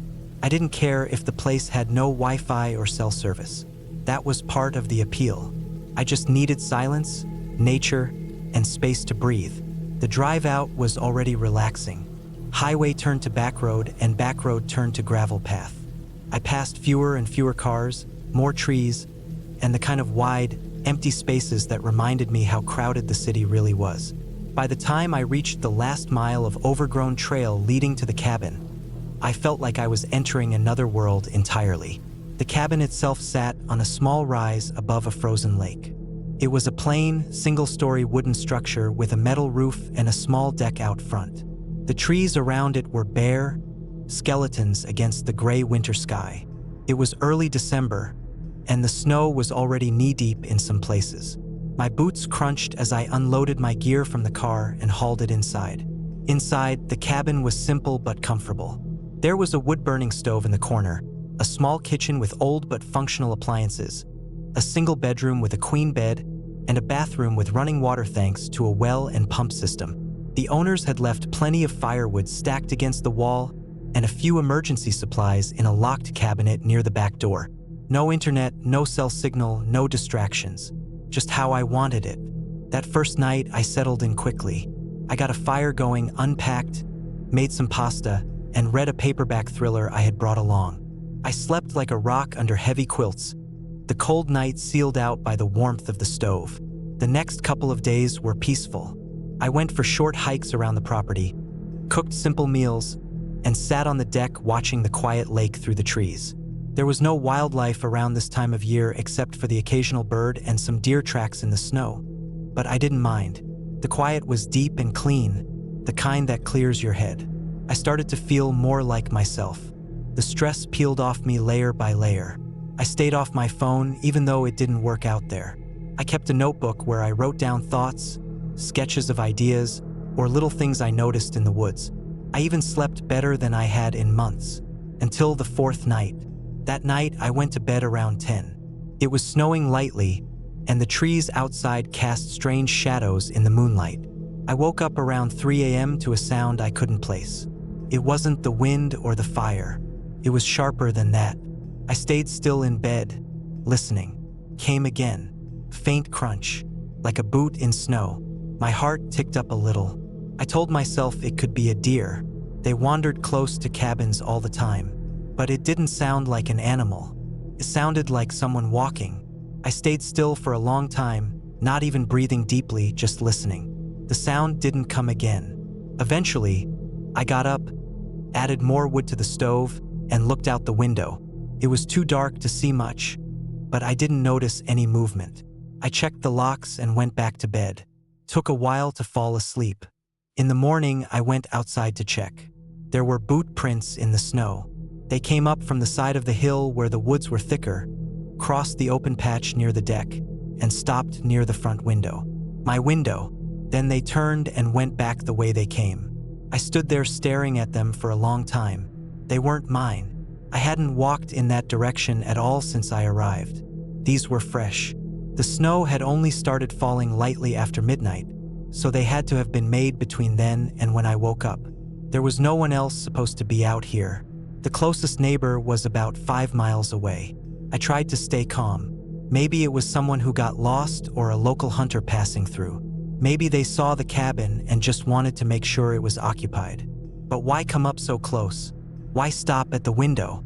That day, I stayed close to the cabin. I kept the fire going and spent more time inside. I double-checked the locks on every door and window. I made sure the emergency supplies were still there. That night, I pushed a chair under the front doorknob and kept the hatchet I used for splitting kindling next to the bed. I didn't sleep well. Every little sound made me sit up and listen, but nothing happened. The next morning, I checked again. More prints. This time, they came from the other side, from behind the cabin out of the thicker trees. They went around to the back door, stood there a while, then looped around to the window again. Same one. Then they disappeared down the hill toward the frozen lake. It was the same tread pattern, same boots. Someone was watching the cabin, watching me. The air felt different now. It wasn't peaceful anymore. Felt like being watched constantly. I kept the fire low and didn't go outside at all that day. I moved around quietly and kept the curtains drawn. I turned off lights when I wasn't in the room. I tried to think rationally about what to do. There was no phone signal, no internet, and I hadn't seen another person since I got there. The snow was too deep to drive my sedan out without plowing or chains, and I didn't have either. The owner's instructions had said there was a snowmobile under a tarp behind the tool shed, but I hadn't checked if it worked. I decided to wait one more night. If something happened again, I'd leave first thing in the morning one way or another. That night was dead silent. No wind, no snowfall, nothing. Just heavy silence pressing in from every direction. I didn't sleep. I lay fully clothed on top of the bed, listening, watching the stove light flicker across the ceiling. Then, around 2:30, I heard it, a creak, from the back porch. I didn't move, my ears strained for any sound. I heard a light thump, then another, soft but definite. Then the back doorknob rattled. I slid off the bed, quiet as I could, and grabbed the hatchet. My hand was sweating. My heart felt like it was in my throat. The doorknob rattled again. It stopped. I crouched low by the stove and waited. Minutes passed. Then I heard the snow crunch. Someone walked around the side of the cabin, boots sinking with each step. Then, for a full minute, nothing. I imagined them right under the window like before. But this time there was a new sound. A light tapping. Not loud, just a steady tap tap tap against the glass. They were tapping on the window. I didn't move. I didn't breathe. The tapping stopped. Another long silence. Then I heard the snow crunch again, slowly moving away toward the trees. I waited until sunrise before moving. The snowmobile worked, thank God. I uncovered it, started it, and loaded only what I needed in a backpack. I didn't care about leaving stuff behind. I got on and rode straight down the trail, gripping the handlebars so hard my fingers went numb. It took over an hour to get back to where my car was parked near the main road. I nearly got stuck twice in the deeper drifts. When I reached town, I went straight to the sheriff's office. They took me seriously after I showed them photos of the footprints I had taken with my camera and described what happened. A deputy went out to the cabin later that day. They found the footprints, too, but no sign of who made them. The tracks led back into the forest and eventually vanished near a rocky ridge where the snow had blown clear. No cabins, no campsites, no clues. The owner of the cabin apologized and offered me a full refund. Even said they'd be adding motion lights and cameras next season. They had never had anything like this happen before. I never went back. In the end, nothing happened to me physically. I didn't get hurt. Nothing was taken. But something about those nights stayed with me. The silence. The way whoever it was came back again and again. Always to the window. I still think about that tapping sometimes. The way it didn't feel like someone trying to scare me. Felt like someone waiting for something. Like I wasn't the one watching nature out there. I was the one being watched. I still go out to the woods, but I choose places with people nearby. A ranger station, other cabins, something. I still like the quiet, but I don't let it get too quiet anymore. And I never, ever sleep by a window.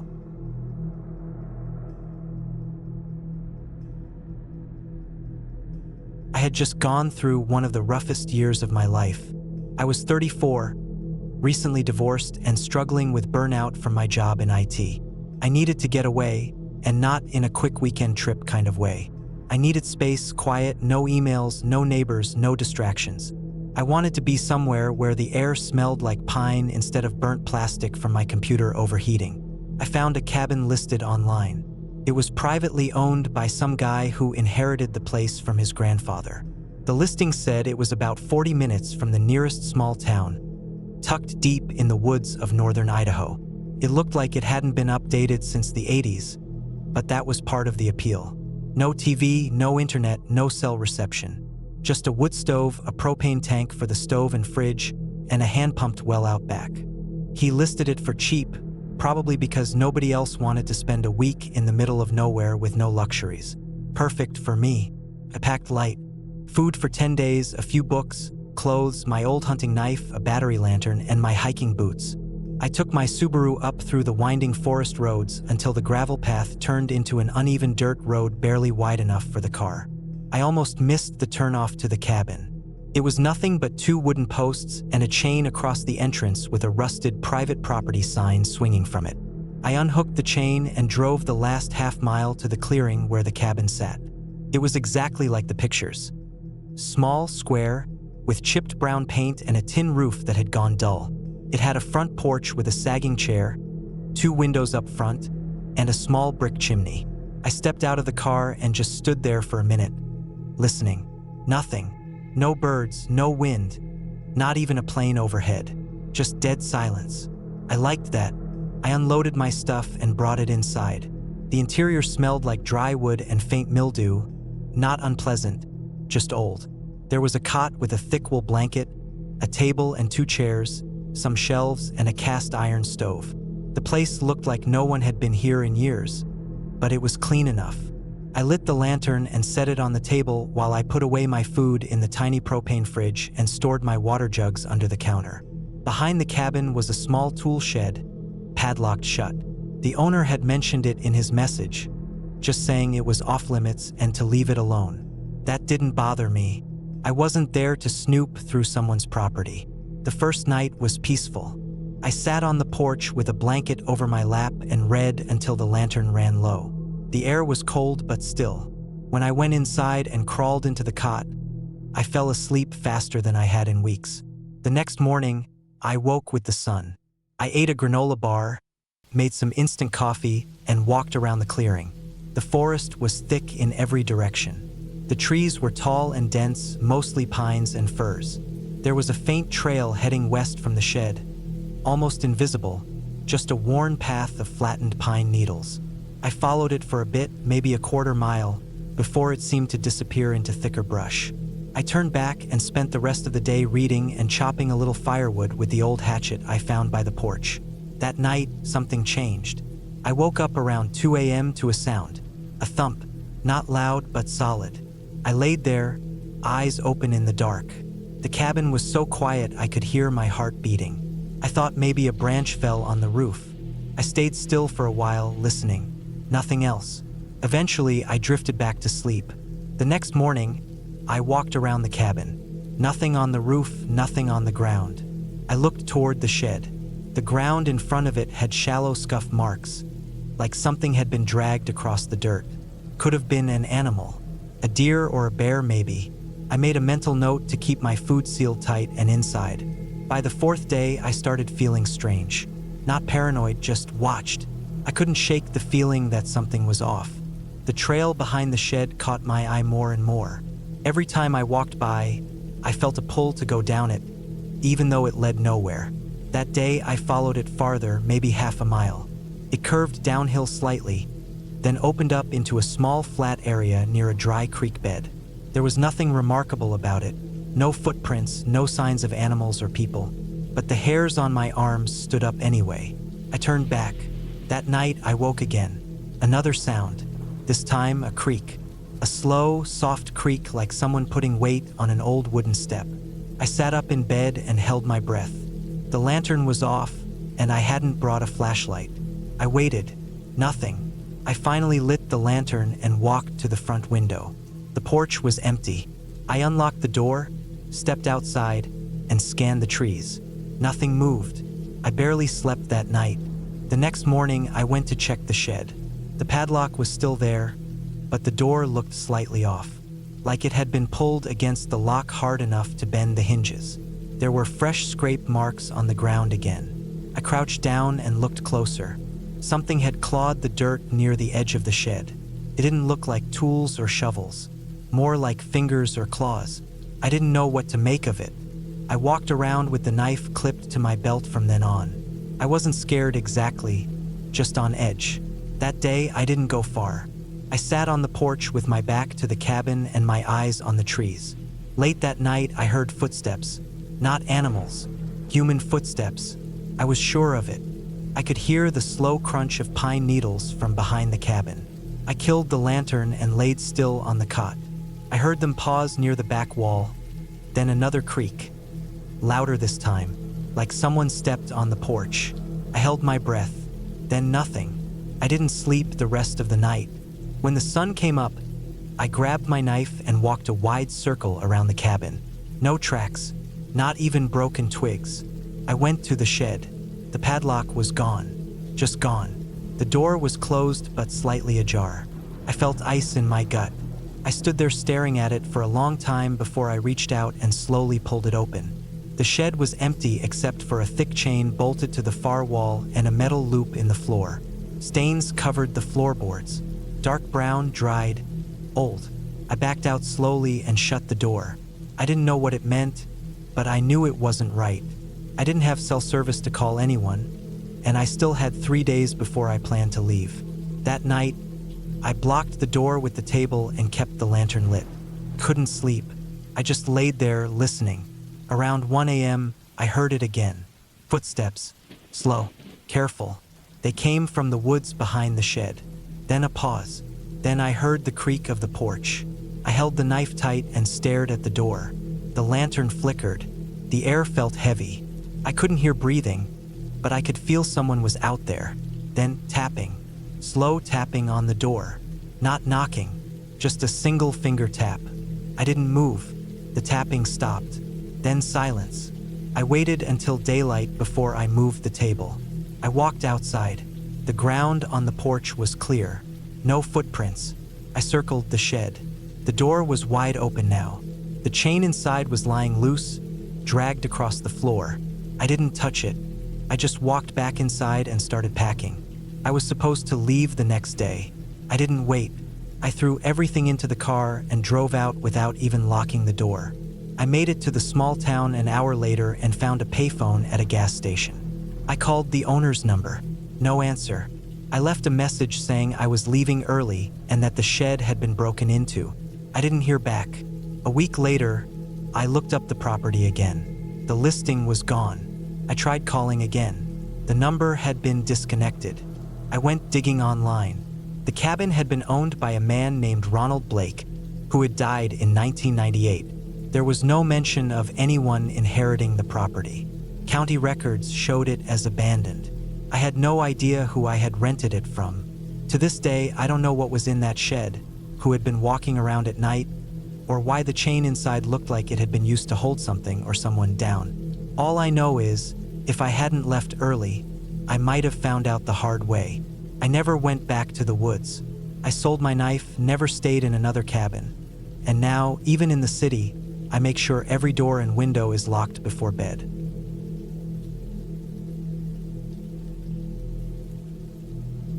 Started because I needed to be alone. I had just gone through a long breakup, the kind that makes you question everything, your choices, your habits, your future. I felt drained, like someone had unplugged something in me and just walked away.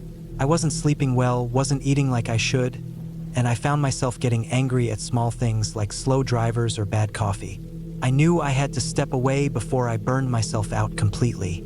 A friend of mine who worked in property management in upstate New York told me there was an old cabin I could stay at for free. It belonged to a client of hers who didn't use it anymore, but it was still in decent shape. It sat on the edge of a small lake, surrounded by forest, and had no nearby neighbors. She told me there was no Wi-Fi, no cell reception, and no TV. Just a wood-burning stove, a small generator, and enough space for one person to think. That was all I wanted. I said yes without thinking too hard. The cabin was about 4.5 hours from where I lived. The last part of the drive took me down old back roads, and the GPS on my car stopped working about 30 minutes before I arrived. The trees leaned in close on both sides of the road, and it felt like I was slowly driving into another time. The pavement turned to gravel, then to dirt, and just as I started wondering if I was lost, I saw the cabin. It looked like something out of the 1970s. Weathered wood, a green metal roof, and a stone chimney that leaned just slightly to one side. The lake was maybe 50 yards behind it, calm and still.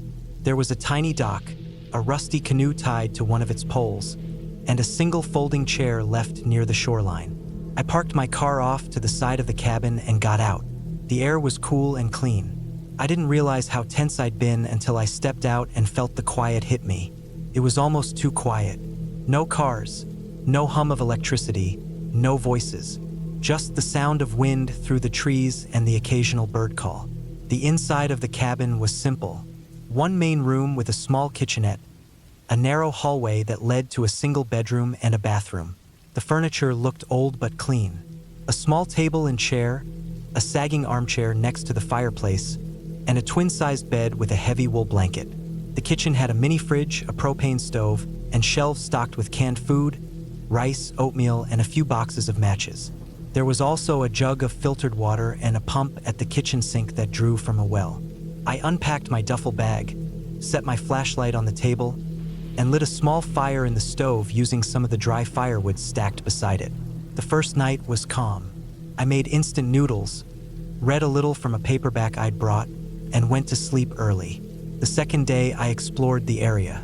I walked around the lake, took some photos, and even tried paddling the canoe a little before deciding it wasn't very safe. It had a slow leak and made creaking sounds I didn't trust. I found a few trails leading into the woods, but I didn't go too far. I didn't want to get lost, and I hadn't brought any maps. The first strange thing happened that night. I had just finished eating a can of beans and was sitting by the fireplace when I heard a soft thud outside. It wasn't an animal sound. It sounded heavier, like something falling against the side of the cabin. I froze for a second and listened. Nothing happened for maybe a full minute. Then I heard a scrape, like something dragging along the wooden wall. I stood up slowly and turned off the lantern. My heartbeat was loud in my ears. I walked to the front window and peeked out, but it was pitch black. I couldn't see anything except the faint outline of the trees. I waited there for a long time, listening, but nothing else happened. Eventually, I told myself it was probably a branch falling, or maybe a raccoon knocking something over. I left the fire going, got into bed with my flashlight beside me, and eventually fell asleep. The next morning, I found a deep scratch on the outside wall near the window. It wasn't long, maybe 2 feet, but it was fresh. The wood looked torn, and a few flakes were lying on the ground below it.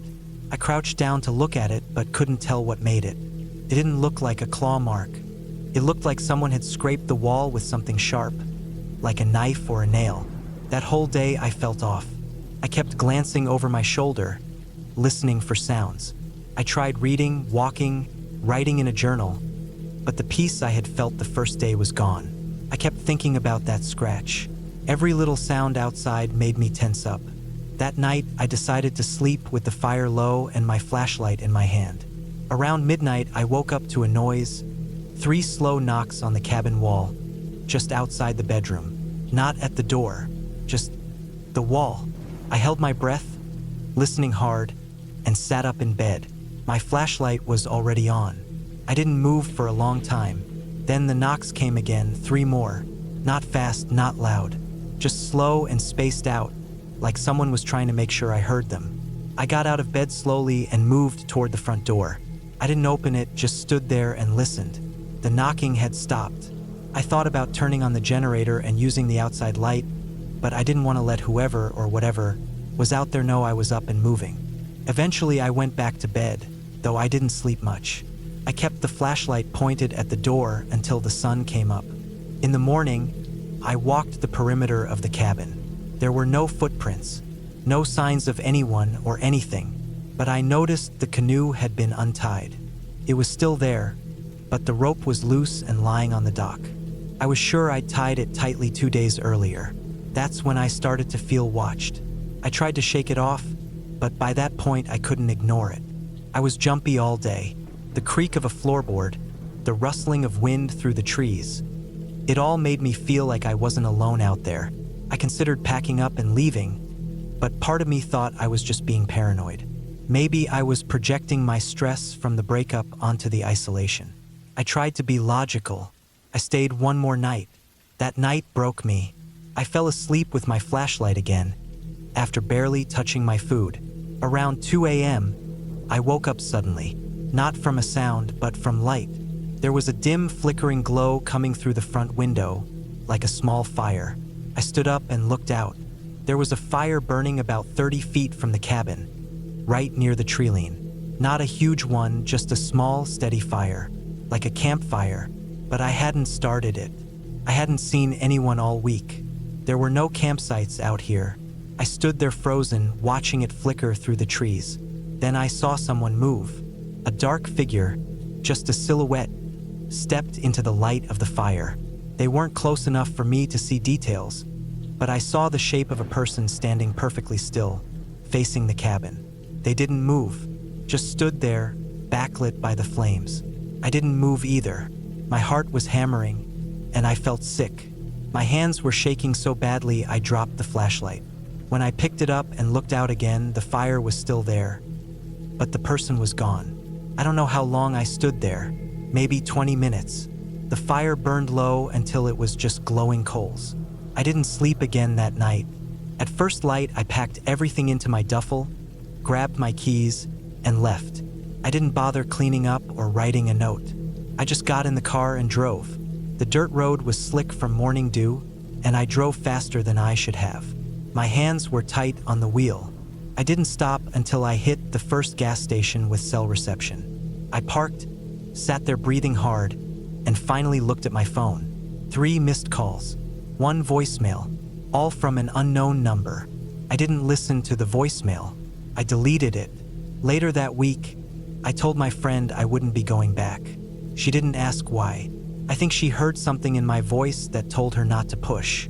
A month later, she told me the cabin had been broken into, windows shattered, furniture slashed, police report filed, but nothing stolen. Just damage, like someone wanted to destroy the place, not rob it. She asked me if I had left the canoe loose. I told her no. She didn't say anything after that.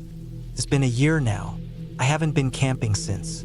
Haven't been near a cabin. Sometimes I still wake up in the middle of the night, thinking I hear slow knocks on my apartment wall.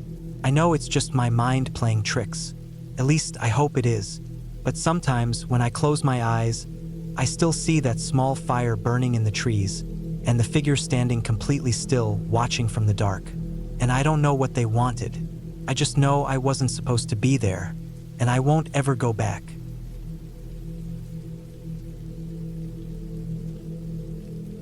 It started with a plan to get away from everything. I was burned out from work, mentally and physically drained.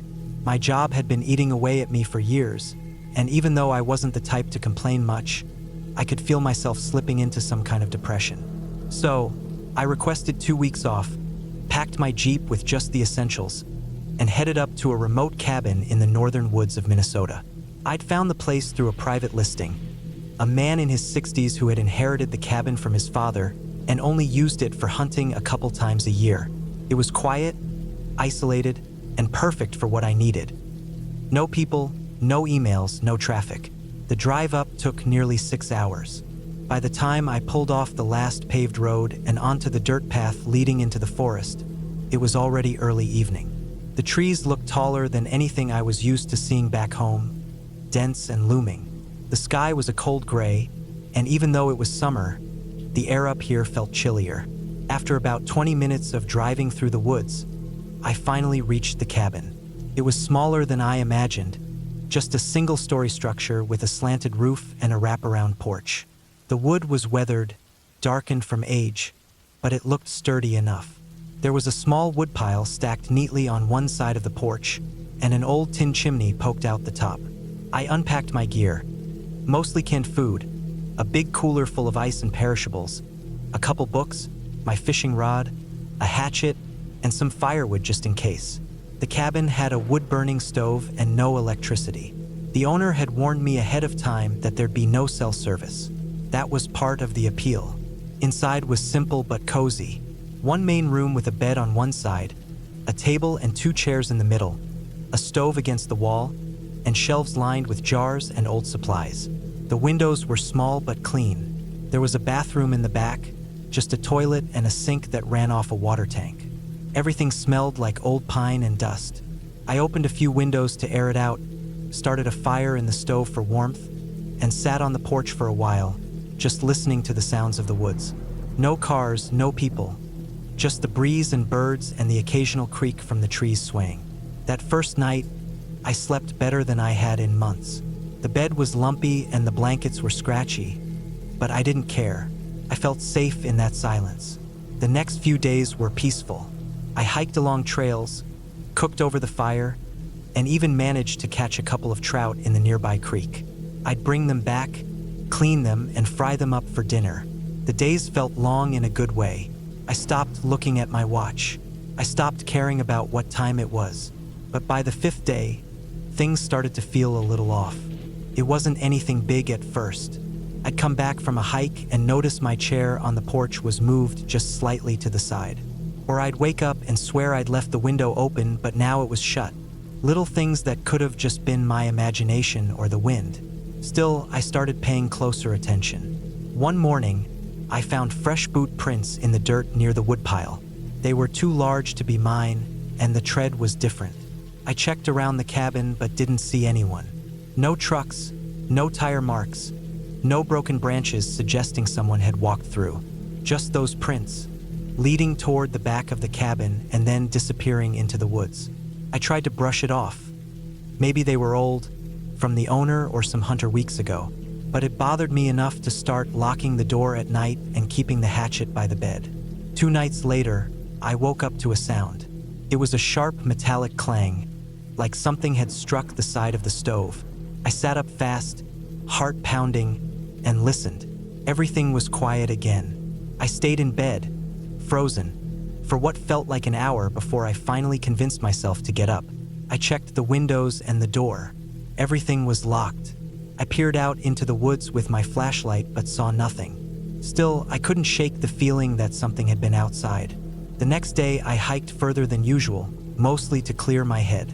I followed a deer trail I hadn't taken before, moving deeper into the woods.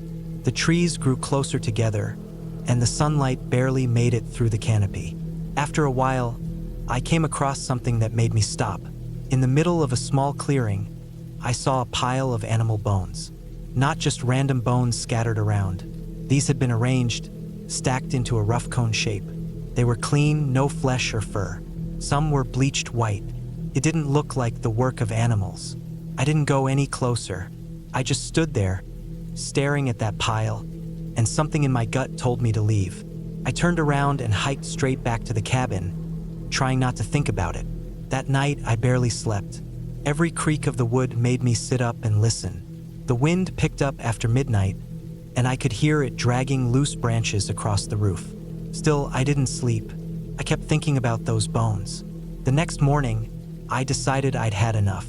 I packed a bag, threw some food in it, and hiked back to where I'd found the bones. I don't even know why. Maybe part of me needed to make sense of it. When I got back to the clearing, the pile was gone. Not knocked over, gone. The grass where it had been was flattened like something heavy had sat there, but all the bones were gone. I felt sick. I turned around and headed back. On the trail, I noticed something else. A tree near the path had a mark on it, 3 lines carved vertically into the bark. Then another tree 10 yards further with the same marking. I followed the trail, and every so often, I'd see another tree with the same 3 slashes. They hadn't been there before. I would have noticed. Someone had been out there recently, and they were marking a trail. I started walking faster. When I got back to the cabin, the door was wide open. I stopped dead in my tracks. I knew I'd locked it. My chest felt tight, and I could hear my own heartbeat. I didn't go inside right away. I walked around the cabin slowly, scanning the woods. Nothing moved. No sound but the wind. When I finally stepped inside, everything looked normal at first. Nothing was missing, but something was wrong. On the kitchen table, there was something I hadn't left there. A small, rusted hunting knife, old with a chipped handle. I didn't own a knife like that. I didn't touch it. I just stared at it for a long time. I should have left then. I know that now, but I told myself it was just some backwoods hunter messing around. Maybe some local kids trying to scare off tourists. I didn't want to believe something worse. That night, I didn't sleep. I stayed up with the fire going, the hatchet on my lap, and a flashlight by my side. Around 2 a.m., I heard it again. A sound outside, near the porch. Slow footsteps, crunching the gravel. Then a low creak, like someone leaning against the wooden railing. I didn't move. I didn't breathe. The footsteps moved slowly across the porch, then stopped near the door. I waited, heart thudding in my chest. Minutes passed. Nothing happened. Then a knock. Just one, sharp and loud. Not hurried, not panicked. Just a single knock. I didn't move. I didn't make a sound. After a long while, I heard the steps again, moving away. Then silence. When the sun came up, I packed everything. I didn't care how far the drive was. I threw my gear into the Jeep and left the cabin without cleaning up. I didn't even shut the windows. On the drive back, I kept checking the rearview mirror. I don't know what I was expecting to see, but I couldn't stop looking. I didn't calm down until I hit the highway.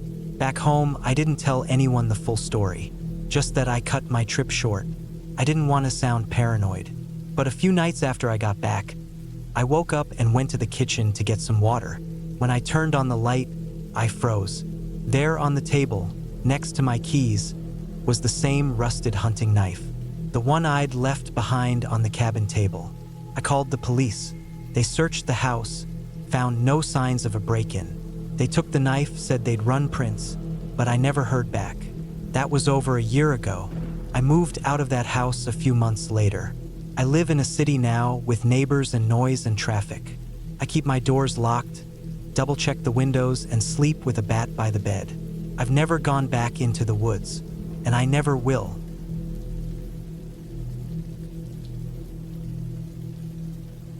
I had been working non-stop for over a year, long hours, little sleep, barely any breaks. I was burned out in a way that didn't just feel like stress. It felt like something was scraping away my sanity a little more every day. My boss offered me a week off, probably because I started snapping at people for no reason. I didn't want to spend that week around anyone. I wanted quiet, complete quiet. That's how I ended up finding an old cabin up north. It was far from everything, just forest, hills, and a lake not too far away. It looked perfect in the listing. No Wi-Fi, no cell service, wood stove for heat, a well for water, just what I thought I needed. I packed my truck and made the 6-hour drive early on a Monday morning. The roads got smaller and more broken the further north I went. Eventually, pavement gave way to gravel, and then that gravel road thinned out into a dirt path that wound up into the trees. The last mile was rough. Roots and rocks forced me to crawl along at 5 miles per hour, but I didn't care. I wanted remote. I wanted isolation. And when I pulled up and saw that little A-frame cabin tucked between thick pine trees, I felt a kind of peace I hadn't felt in a long time. The cabin was smaller than I thought. It had one main room with a wood stove, a table, a cot in the corner, and shelves of canned goods left by whoever managed the place. There was a small loft up top that I'd have to climb a ladder to get to. The bathroom was an outhouse maybe 30 feet from the door. The well was a hand pump style, rusted but still functional. It wasn't comfortable by most standards, but it felt like exactly what I needed. I unloaded my gear, chopped some firewood while the sun was still up, and made a small dinner from a can of stew. That first night was quiet. So quiet it was almost uncomfortable. No hum from appliances, no distant traffic, just wind in the trees and the occasional creak of the cabin settling. I lay on the cot staring at the ceiling for hours. My brain, used to constant input, was scrambling for something to focus on. But eventually I drifted off. The next couple of days were uneventful. I spent the mornings hiking nearby trails and the afternoons reading a book I brought. I wrote in a journal, something I hadn't done since I was a teenager. I cooked simple meals and went to bed early. The quiet started to feel less foreign. It actually started to feel good, like my brain could finally breathe. I didn't realize how fried I had been until I started feeling normal again. It was the fourth night that things started to shift. I had fallen asleep early again, maybe around 9. I woke up sometime deep into the night. There was no clock, but I could tell it was late. Something had woken me up. Not a sound exactly, but more of a feeling. You know when you wake up and feel like someone's watching you? That's what it was. I sat up and listened, straining to hear anything besides the wind. I didn't hear anything strange, but I couldn't shake the feeling that something was off. I got up, added a couple of logs to the stove, and stepped outside to use the bathroom. It was cold. I could see my breath. The moon was out, throwing silver light through the trees. Everything was still, but I felt like I was being watched. I glanced around, half expecting to see an animal in the woods, but I didn't see anything. I finished up and went back inside, locking the door behind me. I crawled back under the blanket, but it took me a long time to fall asleep. The next morning, I figured I was just being paranoid. I told myself it was just the silence playing tricks on me. City brain not used to real quiet. But that feeling didn't go away. Later that day, I hiked out farther than I had before. There was a small ridge about a mile from the cabin, and I wanted to see if it offered a good view. It did. I could see the lake from there, and a whole stretch of forest. I sat up there for a while eating jerky and just taking in the view. That's when I noticed something strange. Down below, near where the cabin was, I saw what looked like a path worn into the brush. It was narrow but definitely used. Not an animal trail. I hadn't noticed it before. It led away from the cabin and deeper into the woods. It didn't show up on the little paper map I had. I made a mental note to check it out later. That night, I couldn't sleep again. That same feeling came back, like I wasn't alone. I lay on the cot with my eyes open, staring into the darkness, straining to hear anything. At one point, I swore I heard something walking outside. Slow, careful steps. I held my breath and listened, but it stopped. I almost got up to look, but something in me said not to. I stayed still until I eventually drifted off. The next day, I followed that trail. It was clear once I got close. Definitely used by someone or something. Footprints, maybe a few days old. I followed it for maybe 20 minutes, deeper into the trees. Curved and dipped, weaving through the pines. Eventually, I came to a clearing. And in that clearing, I found an old shack. It looked abandoned, but not ancient. Maybe built in the last decade or two. The door was ajar, hanging crooked. The roof sagged, but it was still standing. I walked closer, heart pounding a bit. Something felt wrong. I don't know why.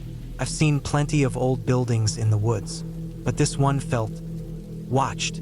I peeked inside. It was empty for the most part.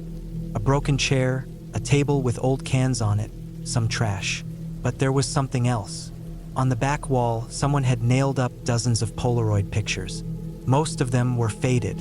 Some were ripped, but they were all of people. Some smiling, some not. Some looked candid, taken from a distance. Some looked like mugshots. My stomach turned. I stepped back and left. I walked fast back to the cabin, constantly looking behind me. That evening, I couldn't sit still. I kept checking the window, listening for sounds. I didn't light the stove. I didn't want to give away that I was inside. I lay on the cot in the dark, fully clothed, knife by my side.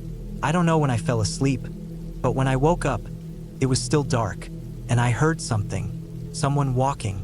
The steps were slow, crunching leaves, getting closer. My heart was hammering. I didn't move, just listened. They stopped outside the door. Then nothing. I waited. Then the knob turned. It didn't open, the door was locked. But the knob turned. Slowly, like whoever was out there was checking to see if they could come in. I lay frozen. They didn't knock, didn't say anything, just turned the knob. Then footsteps again, fading away. I stayed frozen until dawn. That morning, I packed everything. I didn't even eat, just stuffed my gear in the truck and left. As I backed out, I noticed something that made my stomach flip. In the mud just outside the door were boot prints. Big ones, bigger than mine. I didn't stop. I drove straight down the trail, bouncing hard over the rocks and roots. I didn't stop until I hit pavement. Didn't stop until I reached a gas station with other people. I never reported it. What would I say? I didn't see a crime, just weird pictures and a person trying my door. But I know what I felt, that I wasn't supposed to be there, that someone knew I was alone. I never went back. And now, even when I hear nothing, I still listen. Because now I know what it feels like when someone is out there watching you. Not a ghost, not a monster, just a person. And sometimes that's far worse.